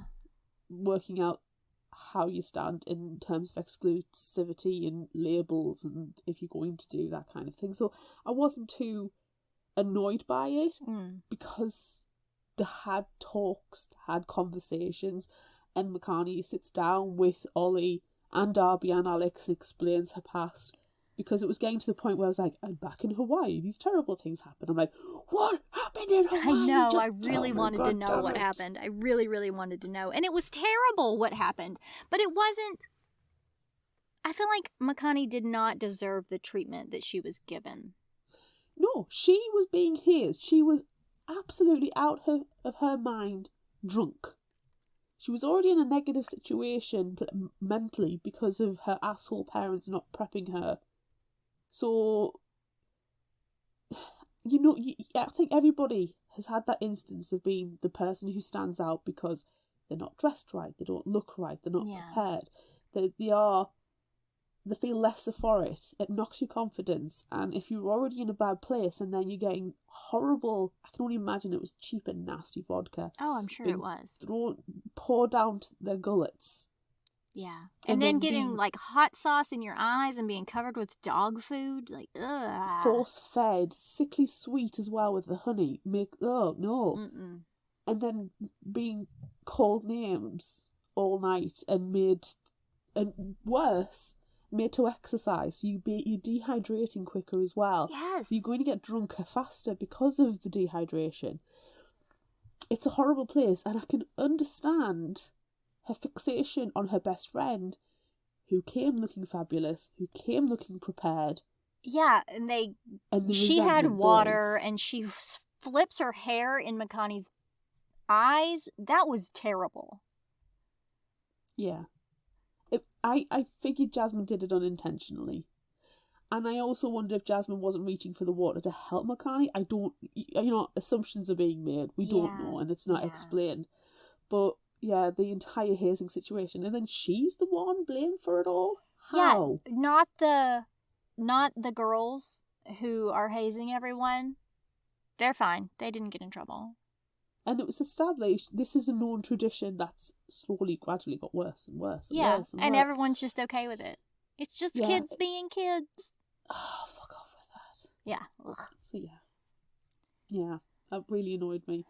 But I like the fact that Alex and Darby and Ollie turn around and are, well, it doesn't sound like it was really your fault, and that situation will not make you a bad person. Yeah. You aren't a bad person for it, because all you did was cut somebody's hair, which she later then paid for a fabulous haircut for them. Right. And you didn't jump into the water to save your friend, but somebody else did. And also, But you were like absolutely completely shit-faced drunk. She was wankered. So, yeah, I can kind of understand it. Yeah. I don't understand why adults blamed her. I don't either. I think it might have been a race thing, but... Well, she is half Hawaiian, half black. Yeah. So, I don't know. It was not a good situation. No, not at all. Not at all. But at least her friends in Nebraska support her. Yeah. And she's got a cute boyfriend, and he takes care of her, and she's got her grandma, who takes care of her. Yes. She's better off. Another set of asshole parents. God damn, why can't book parents be nice? But at least she's got the support mechanism in her grandma. Yeah. So thank goodness for that. Yeah, really. And the fact that the grandma knows that her mother is a narcissist. Yes. She's like, yeah, I know my daughter's shitty. So. I know it. I'm sorry. You got me. Let's do a puzzle. Oh, Ollie doing the puzzles with the grandma. I know, it's so cute. It's so cute. I really like Chris as well. Yeah. Like, I felt sorry for him having to be this brother-parent figure, and the awkward conversation of, are you being safe? I'm talking about sex. Yes, no, right, that's fine. Stop it. That's fine. Yeah. Stop it. I know you weren't sleeping on the floor, Ollie. Do you want to talk about the movie now, or shall we finish off our book conversation? I mean, really, the only thing that we have left is surprises. Because, I mean, we both clearly love Ollie and Grandma. You know, they're the best. Clear. They're the MVPs. Definitely. Would you know what I was surprised by? What? That Alex died. Yes! And also, you know, like, you think, okay, well, Alex is dead. Yikes. That's terrible. And then they go chasing off after David. And then Darby dies. And then Ollie dies. But they came back. Like, why couldn't Alex have still been alive? Just put her head back on. Just put her head back on. And she'll be fine. Just a little bit of, you know, antiseptic cream. Some Band-Aids. Yeah. She'll be okay. Yeah. No, she's zombie. I hate that she died, though. I mean, somebody had to. And I guess it really well. I guess of everyone, if somebody had to die, I guess I'm glad that it was Alex. But I thought it was done really well because the description of Alex having her head mostly severed off and her vertebrae exposed. Yes. Graphic. Oh my god. What the hell was going on in that scrum? But then it convinces you that Darby and Ollie are dead. Yes. If it wasn't for the fact that Alex was so graphically killed and described, I would be like, they're fine. They're all fine. But because of that, I was, Darby's gone. Yeah, Ollie's gone. And then when Darby comes running in with that 4-cart skeleton and twats David across the head. Yes. I think I was like screaming, yes! Yeah. Same. Do you know what's awkward? Surprise. Do you know what's awkward? Conversations with your grandma about sex. Yes. But not that. Oh. So Alex has just had her head, she's nearly headless Alex. Mm. And then they take off tearing through the cornfields. And they just leave Rosemary there, like, hey, can you call the police and take care of this? We're going to leave our headless friend with you. Sort that, will you? You just take care of that. Yeah. We're going... I'm kind of sad that Rosemary, I know that she had been injured, but I'm sad that she didn't, like, jump on a horse and chase him down through the cornfields. Well, she's got Alex's headless ghost to deal with now. That's right. Okay. But at least she did pitchfork David. Yeah. She's like, this kid is not going to kill me. And she goes after him with a pitchfork. I really like that. I was like, yes, pick up the pitchfork. Yes, yeah. you are. Excellent, yeah. Excellent. Right. Suitable distance. Stab that mofo. Yep. Yeah. That was a good scene. I did appreciate that. That was a good scene. I appreciate that a lot. Do you know what, though? It wasn't in the movie. No. The movie... I texted you after I watched it. Yeah. You watched it before I did. I did, yes. Well, the night before, so not that much more. Right, just a few hours before, really. And I remember you saying to me, what did you think? I was like, I enjoyed it. Yeah. I enjoyed it. Yeah. It is not the book. But I think the term I used was they moxied it. You did. And I said exactly they moxied it, like in all capital letters with exclamation marks. Yeah. Because if you listened to our Moxie episode, we love that book. Yes. But the movie isn't great. No. It's got the essence of it. It's got the heart of it. Yes. What it's trying to tell you. But the movie wasn't for me. I enjoyed the movie of There's Someone Inside Your House. Mm-hmm. I thought the casting was excellent. Yes. I liked the slasher gore to it. Yes. The first scene. With the heels. Yeah. Oh. I was very shocked, though, that it started out with a football bro. Yes. Getting murdered. Where was Haley? Yeah. Where's Haley? I thought this was, the drama girl getting it. But no, it was a football bro. And I thought, well, that's going to be interesting. The gender swapped a few people. Like the Caleb's character. They're sort of gender swap, but they didn't. No, like Caleb was in the book, but Caleb was like the preacher's son and the band guy, and like he gets viciously murdered. Right, and Zach was in. Yes. And Rodrigo was in, but Zach and Rodrigo were in their friend group. Yes. And that was weird because in the book it's just Makani and Darby and Alex, and that's it. And then Ollie comes in when they realize, that he's a dick swinging puzzle hero. Dick swinging puzzle hero.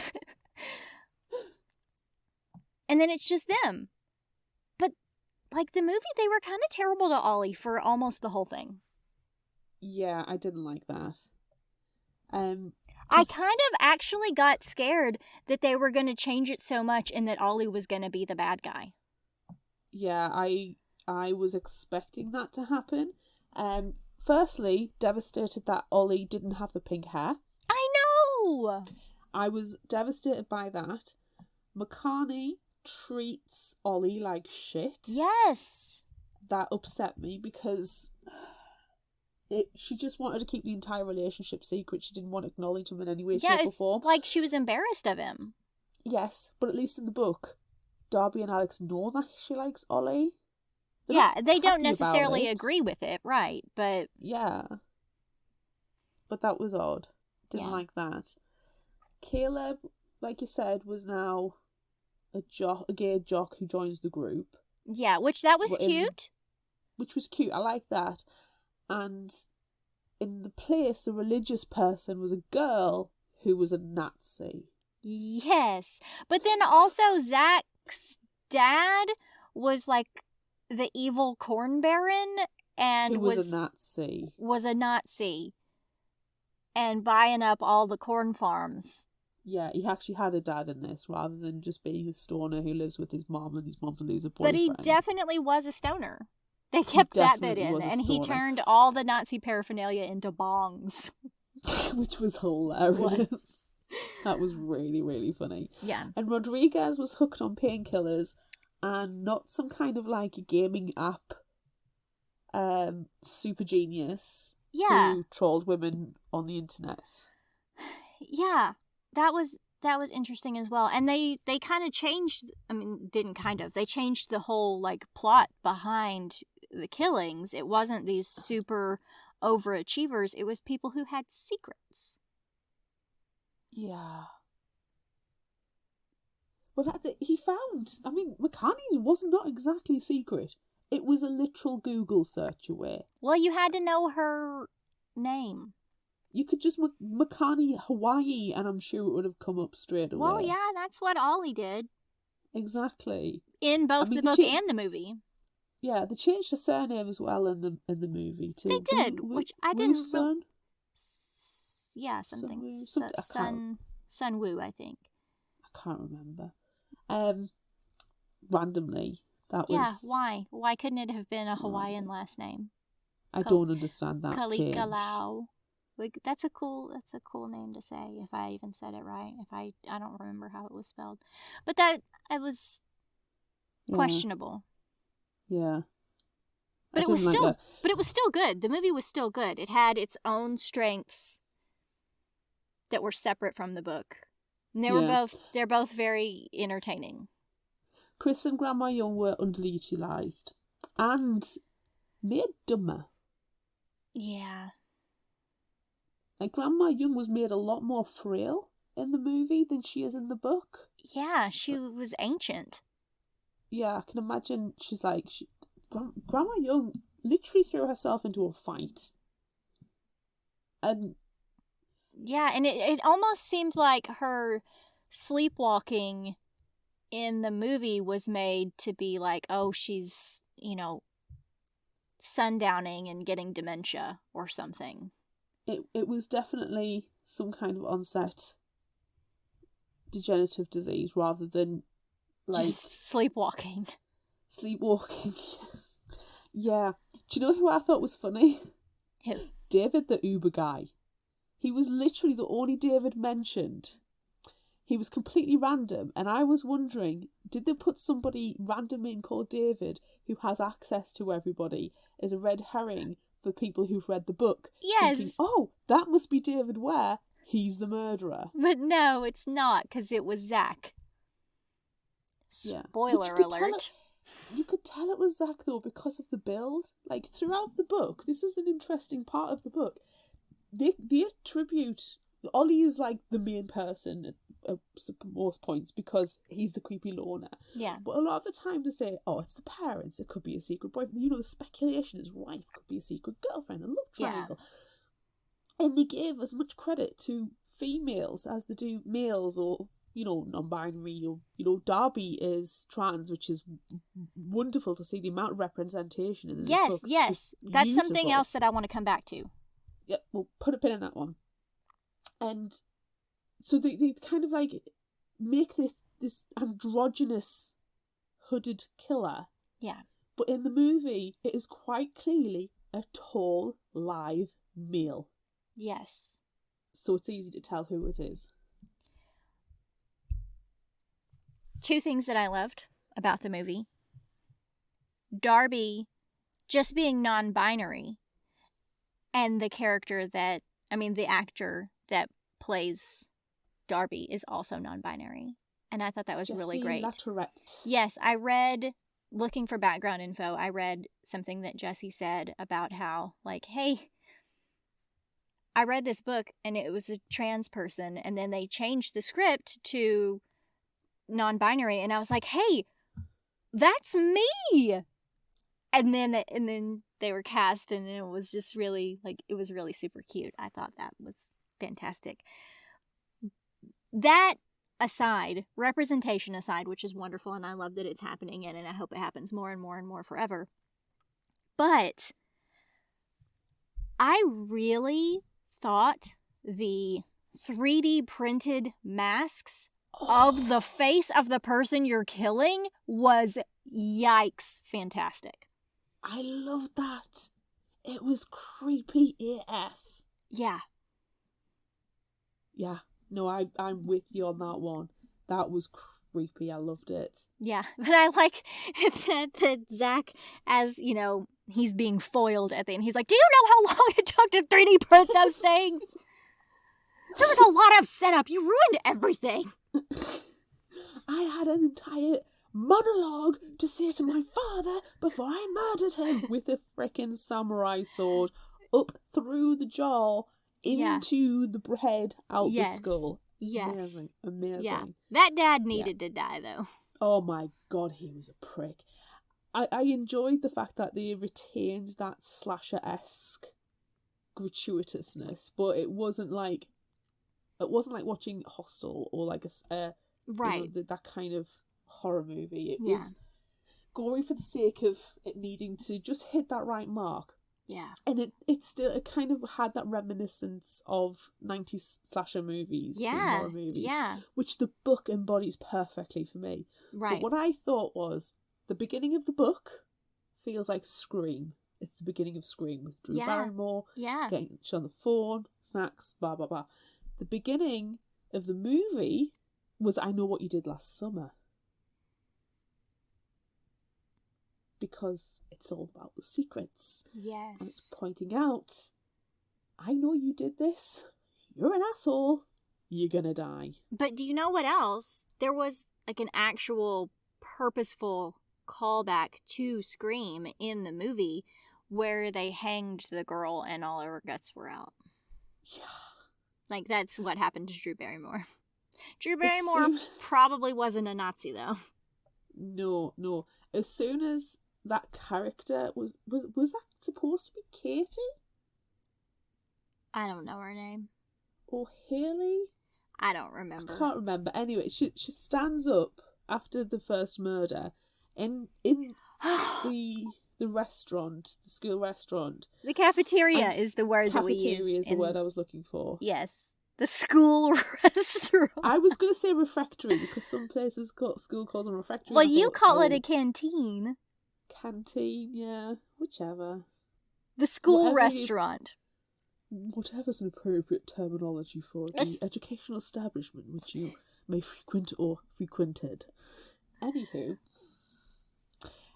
when she stands up on the table and she's like, I'm going to read an excerpt from my essay to Cornell University, and then totally ignores the person who's just been murdered, and then turns it all about how she's wonderful towards the outed trans person in their school, and how absolutely brave Darby is for being your authentic self. And she's so condescending the way that she does it. And Darby's just like, no, stop it. Oh my god. Cringe, die. And I'm like, can the killer just come and slash her right now? Just kill her right now. Just get it over with. So her scene in the church when they're putting out the memorial pamphlets, and you're like, that's not your mate up there. And then it isn't her mate up there. It is the killer. I'm like, yes. Yeah. But you know the bit where she's just had her gut slashed at the door. And then we'll cut back to like Makani, I think, and then we'll go back to the church. Yes. And then you see this blood stream on the floor, the drag marks. Yeah. And it's clearly underneath the pews. Mm-hmm. And I was thinking, wow, that killer's really doing a lot of attention to detail of dragging them underneath the pew. Oh no, she's crawling. No, she's crawling. And Colin was decking himself when I was like, he's doing a good job. He's really going a bit extra there. Yeah. Did he like put a noose on and, just drag her? Well, I don't know why. That's what I was thinking. And as soon as she ran into the confessional, I was like, well, you're not going to be safe in there. Nobody's safe in a confessional. No. What are you thinking? And then she gets knife-mouthed.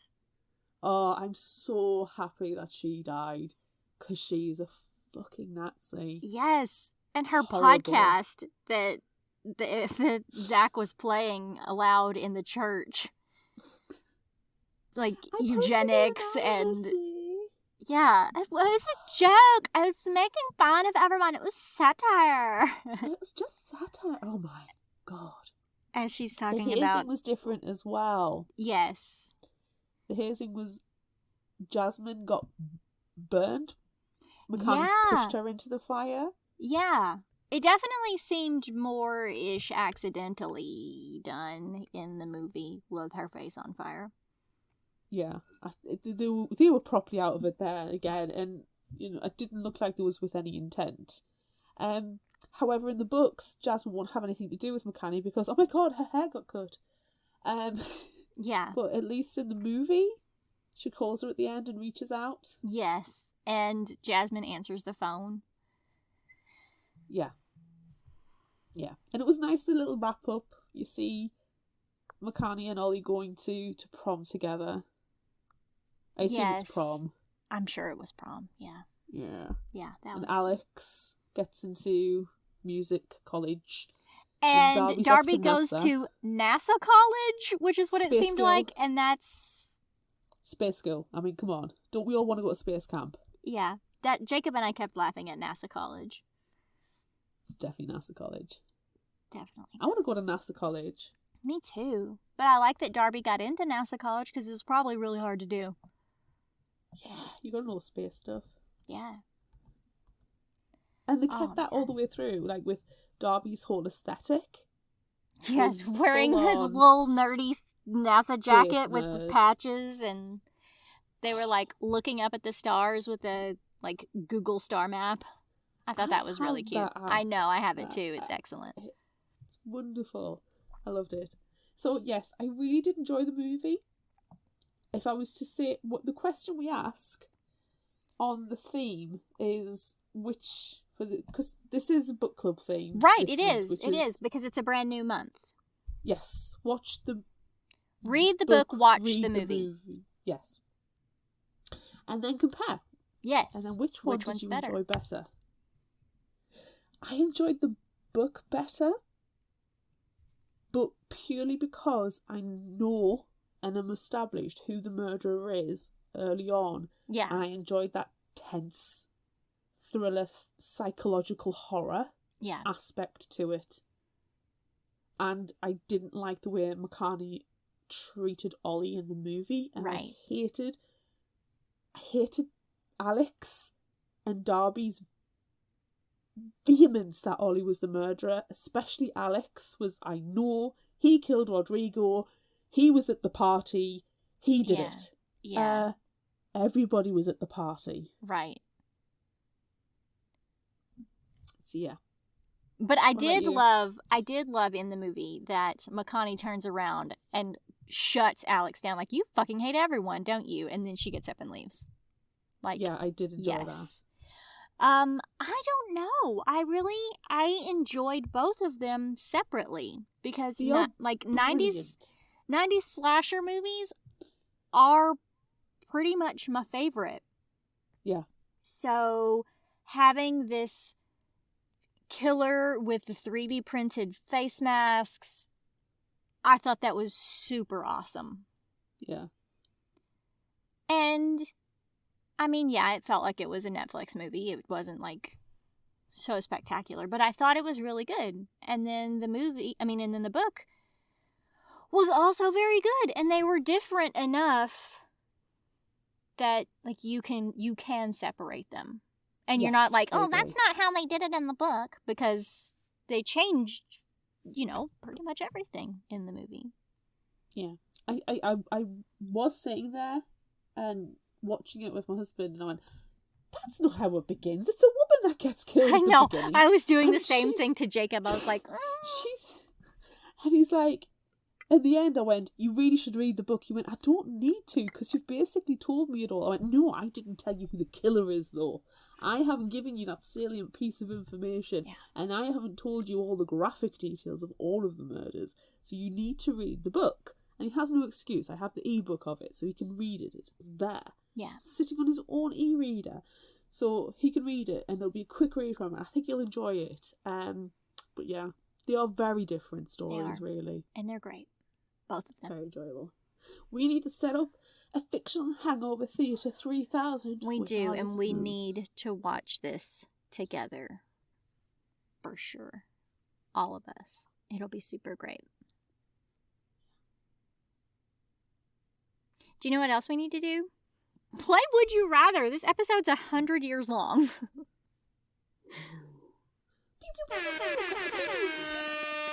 We asked on social media, would you rather chase a serial killer through a grocery store or a corn maze? Unsurprisingly, grocery store won throughout. 86% on Facebook, 89% on Instagram, 100% on Twitter, and 57% on TikTok. It was close on TikTok. It was very close. It was closer on TikTok than anywhere else, and we have loads of comments. We really do. Settle in, folks. We're going to read them. Yes. At Headzilla on Twitter said, grocery store. There's less chance of the killer getting me all turned around and chasing me if I'm running around the local Sainsbury's. Plus, there's all sorts of nice weapons for me to pick up to defend myself with. At Hermione Simpson on Twitter said, definitely a grocery store / supermarket, because although you're chasing a serial killer, I can picture some hot fuzz sort of moments while doing it. I love Hot Fuzz. Hot Fuzz is amazing. It is. Yeah. So good. Can we watch that too? Yes, I insist. Okay. Michelle on Facebook said, grocery store for sure. I wouldn't feel as claustrophobic, and I'd be able to have sustenance in the event that I became weak from too much chasing or injury. Plus, there are at least some medical supplies at a grocery store. You can never be too careful when a serial killer's chasing. Dakota on Facebook said, I work in a grocery store and can navigate well in the front and back. If I'm chasing someone to catch them, I want less of a chance that they can catch me, like in a corn maze. Plus, I know how to work all the dangerous equipment, cardboard baler, fryer, ovens, etc. Or I could lock them in a freezer and wait for the police to arrive. Dakota has planned this, everyone. Yes. Dakota has planned what is going to happen. Dakota has a zombie apocalypse plan. Yes. And a serial killer in the grocery store plan. Yeah. And probably an alien invasion plan. Probably so. Annie on Facebook said, grocery store, I know my way around. And you can find weapons, frozen biscuits, canned goods, bottles of hot sauce. Yes. Constance on Facebook said, grocery store. If I can't find my mother in there, then there's no way a killer can find me. I don't know if that's a commentary on Constance or the serial killer. Or Constance's mom. Yeah, true.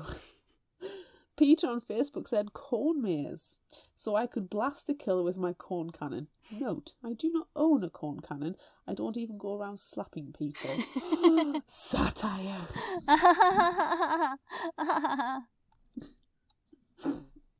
Bree Tart on Instagram said, grocery store. At least there's more chance I can escape the maze of aisles than both me and the killer getting stuck in the corn together. Steph Inc. Creations on Instagram said, deaf grocery store. Less chance to get turned around, plus easier to stay quiet. Yes. Dragonheart9955 on Instagram said, grocery store for sure.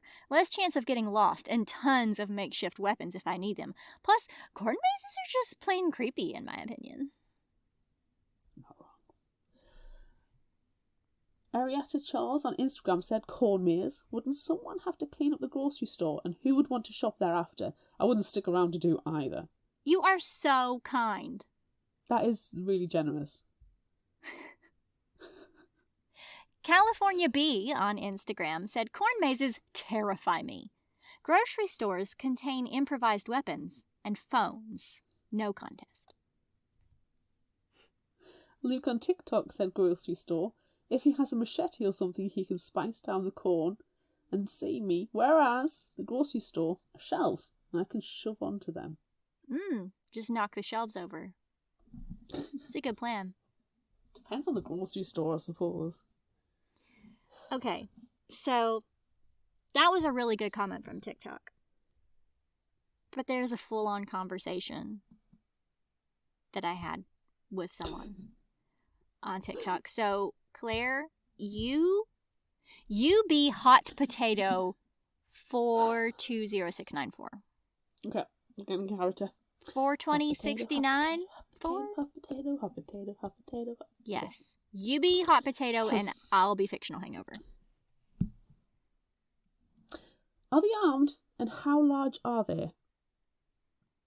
They're armed with a knife, and average size. Do I get a knife? Only if you can take it from the serial killer. How skilled are they with said knife? They have several victims already and haven't gotten caught. Okay. Corn maze. What? What made you pick corn maze from that conversation? I freaking love that comment. Me too. Hot potato It's so 4206409 is amazing. So good. Oh. I love it. So what are you going to do? As much as I want to pick corn maze, because I feel like there's potentially a greater chance of escaping, because there's a 360. There's got to be multiple exits from the maze, too. Well, it's not just that. Corn is easily moved. Yeah, you could just run in the middle of it. Exactly. I mean, I've been in a corn maze. They are terrifying places, especially when it was raining when I was in it. I was not wearing appropriate footwear or coat. But they are creepy. They are creepy. And I think I have to go with the grocery store just because of the armament availability. You know, hairspray, hot sauce, canned goods. Go down the knife aisle. Push the aisles over. Trolleys. Yes. We know from Hot Fuzz you can run into someone with a cart and take them out. Hot Fuzz is not entertainment. It's an education. It is. I'm also going to go with grocery store. Not just because of all those excellent reasons that we just mentioned, but I feel like if I was in a corn maze, I'd probably start sneezing, and then the killer could find me. Yes! At least if you're in the grocery store, you've got antihistamines. Yes. And also, if I were able to escape the corn maze, like, what's around me? Just more corn. But if I am able to escape the grocery store, you know, there's probably another business or more people around. There's nooks and crannies as well. You've got staff areas. It's like what Dakota was saying. You know, there's the oven areas, there's the freezer, the walk-in freezers in supermarkets. Yeah. Are huge. Yeah. The grocery store is the way to go. Yeah. My only concern is slippery floors. You know, also, what if you're wearing tennis shoes and your tennis shoes squeak on the floor?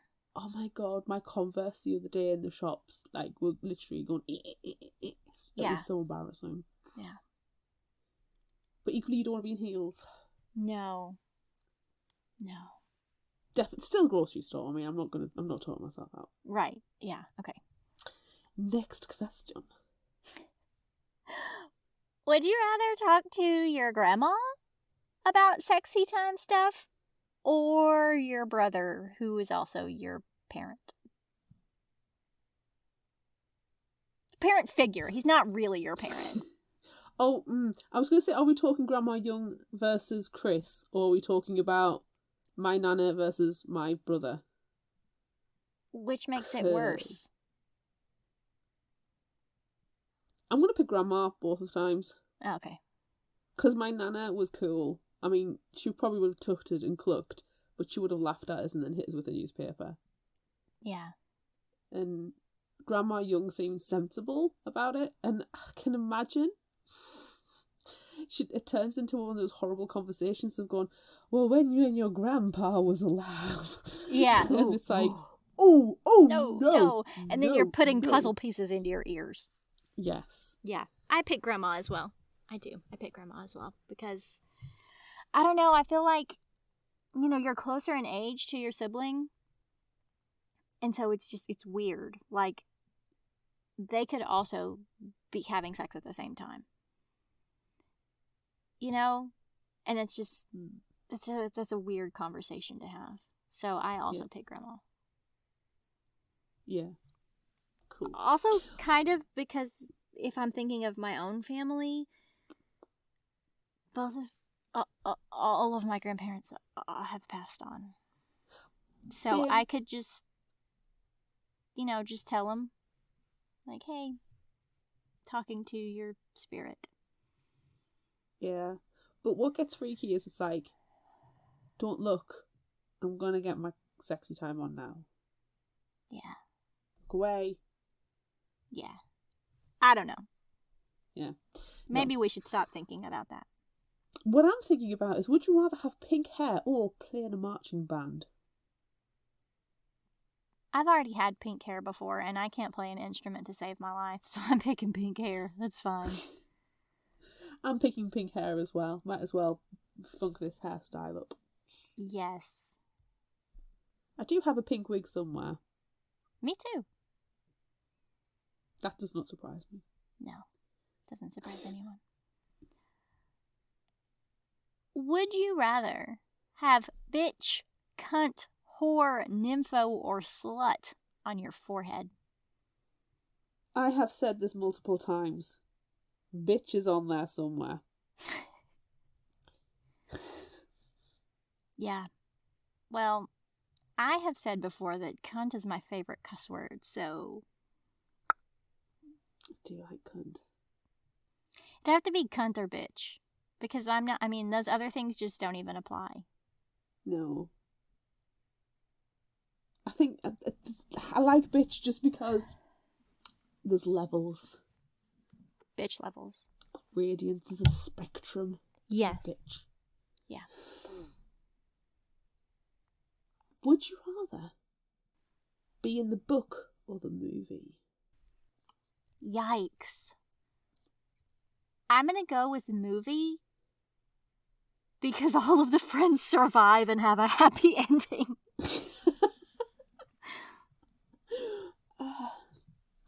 Yeah. I don't have that secret sordid past, so I'm not going to be a target. True. Yeah. Same. But are you an overachiever? Are you a SWAT? You used it correctly, well done. Oh, I am good. a SWAT. I am a SWAT in terms of I will study to pass my exams, and what I will do is I'm told educationally wise and complete my assignments. But sound like an overachiever to me. What? Just doing as I'm told and getting my grades? Yeah. I call it bare essentials. But I don't know. I do try my best. And I do want to achieve more. And I do like to push myself.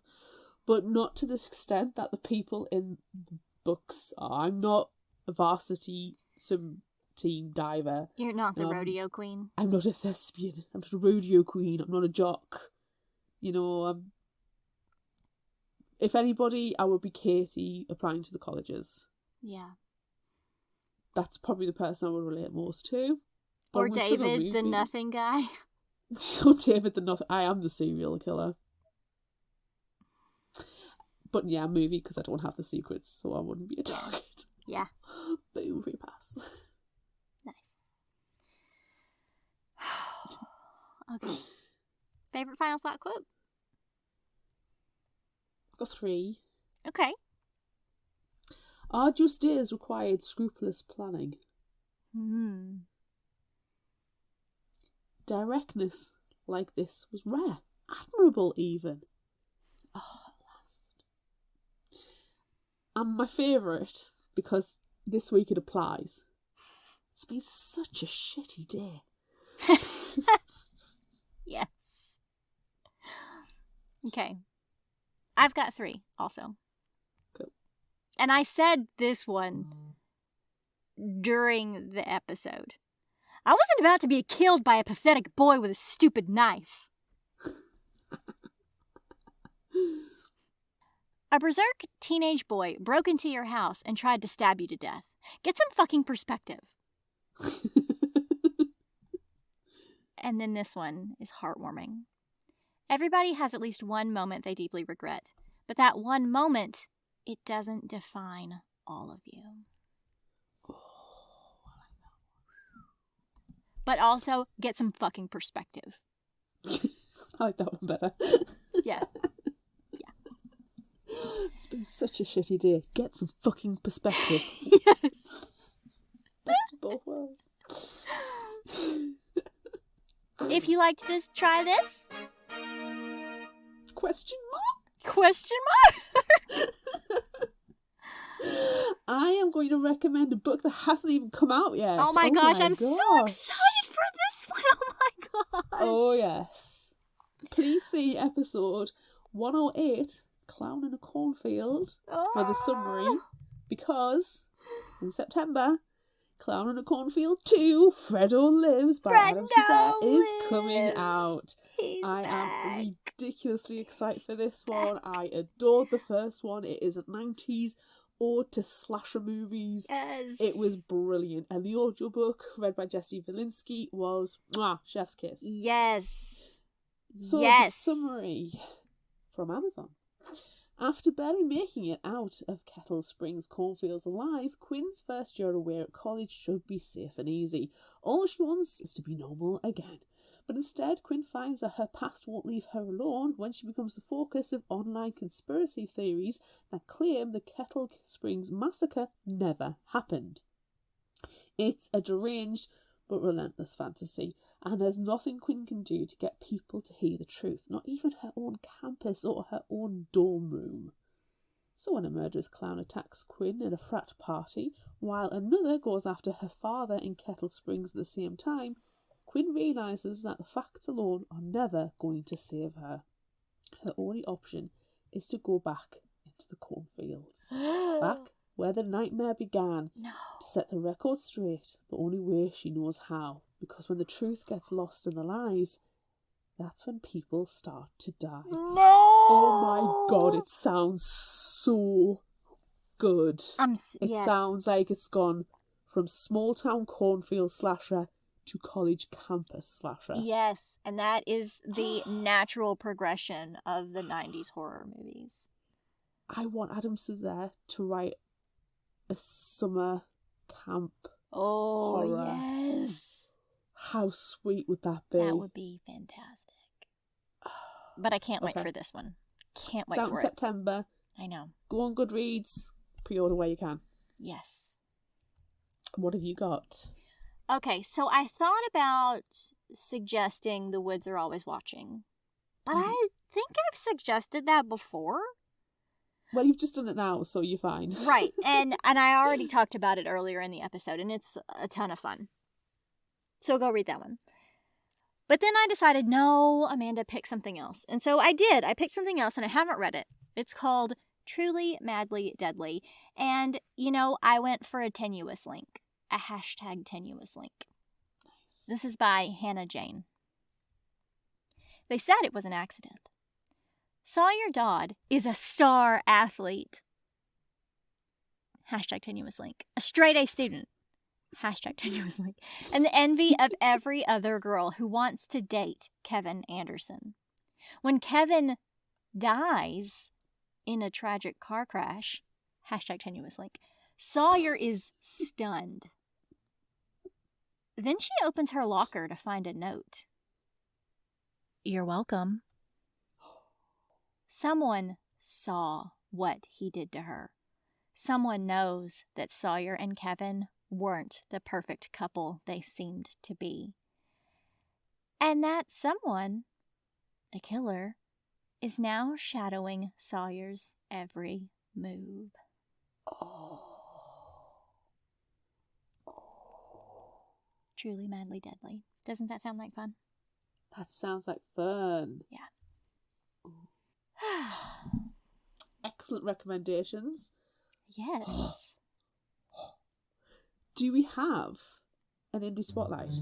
Yes, and it has an even more tenuous link. Beautiful. It's a beautiful thing. This one is called Chasing Fireflies by Chloe Fowler. Rainey Collins has heard this 1,000 times, but when it comes to her sister Maverick, who was born with a serious heart defect, the reason has always been a mystery. The idea of a future without her sister terrifies Rainey so much. She hasn't even thought about life after high school. However, on the first day of senior year, Rainey ends up sitting next to Liam Hayes, a rumored delinquent with a dangerously dysfunctional family. #tenuouslink, rumored delinquent. Convinced that people shouldn't be judged by their relatives or by the price tag on their clothes, Rainey slowly begins to breach Liam's defenses and finds herself wondering if some dreams and some futures are worth the risk. Ollie is worth the risk. So probably Liam is too. #tenuouslink.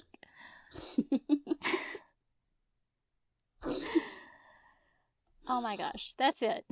That's it for this episode of Fictional Hangover. Thank you everyone for staying until the end. I feel like this one is 100 years long. Good job, everyone. I'm Amanda. And I'm Claire.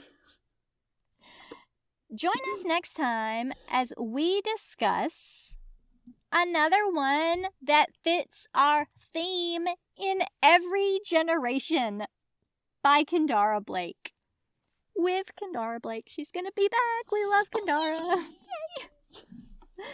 Look out for our Would You Rather polls on social media. Don't forget about our book club and monthly challenges on Facebook. Be sure to visit our shop on Redbubble at fictionalhangover.redbubble.com for all your favorite Fictional Hangover themed merchandise. And become a patron of ours on Patreon at patreon.com/fictionalhangover. Until next time, remember, the only cure for a fictional hangover is another book.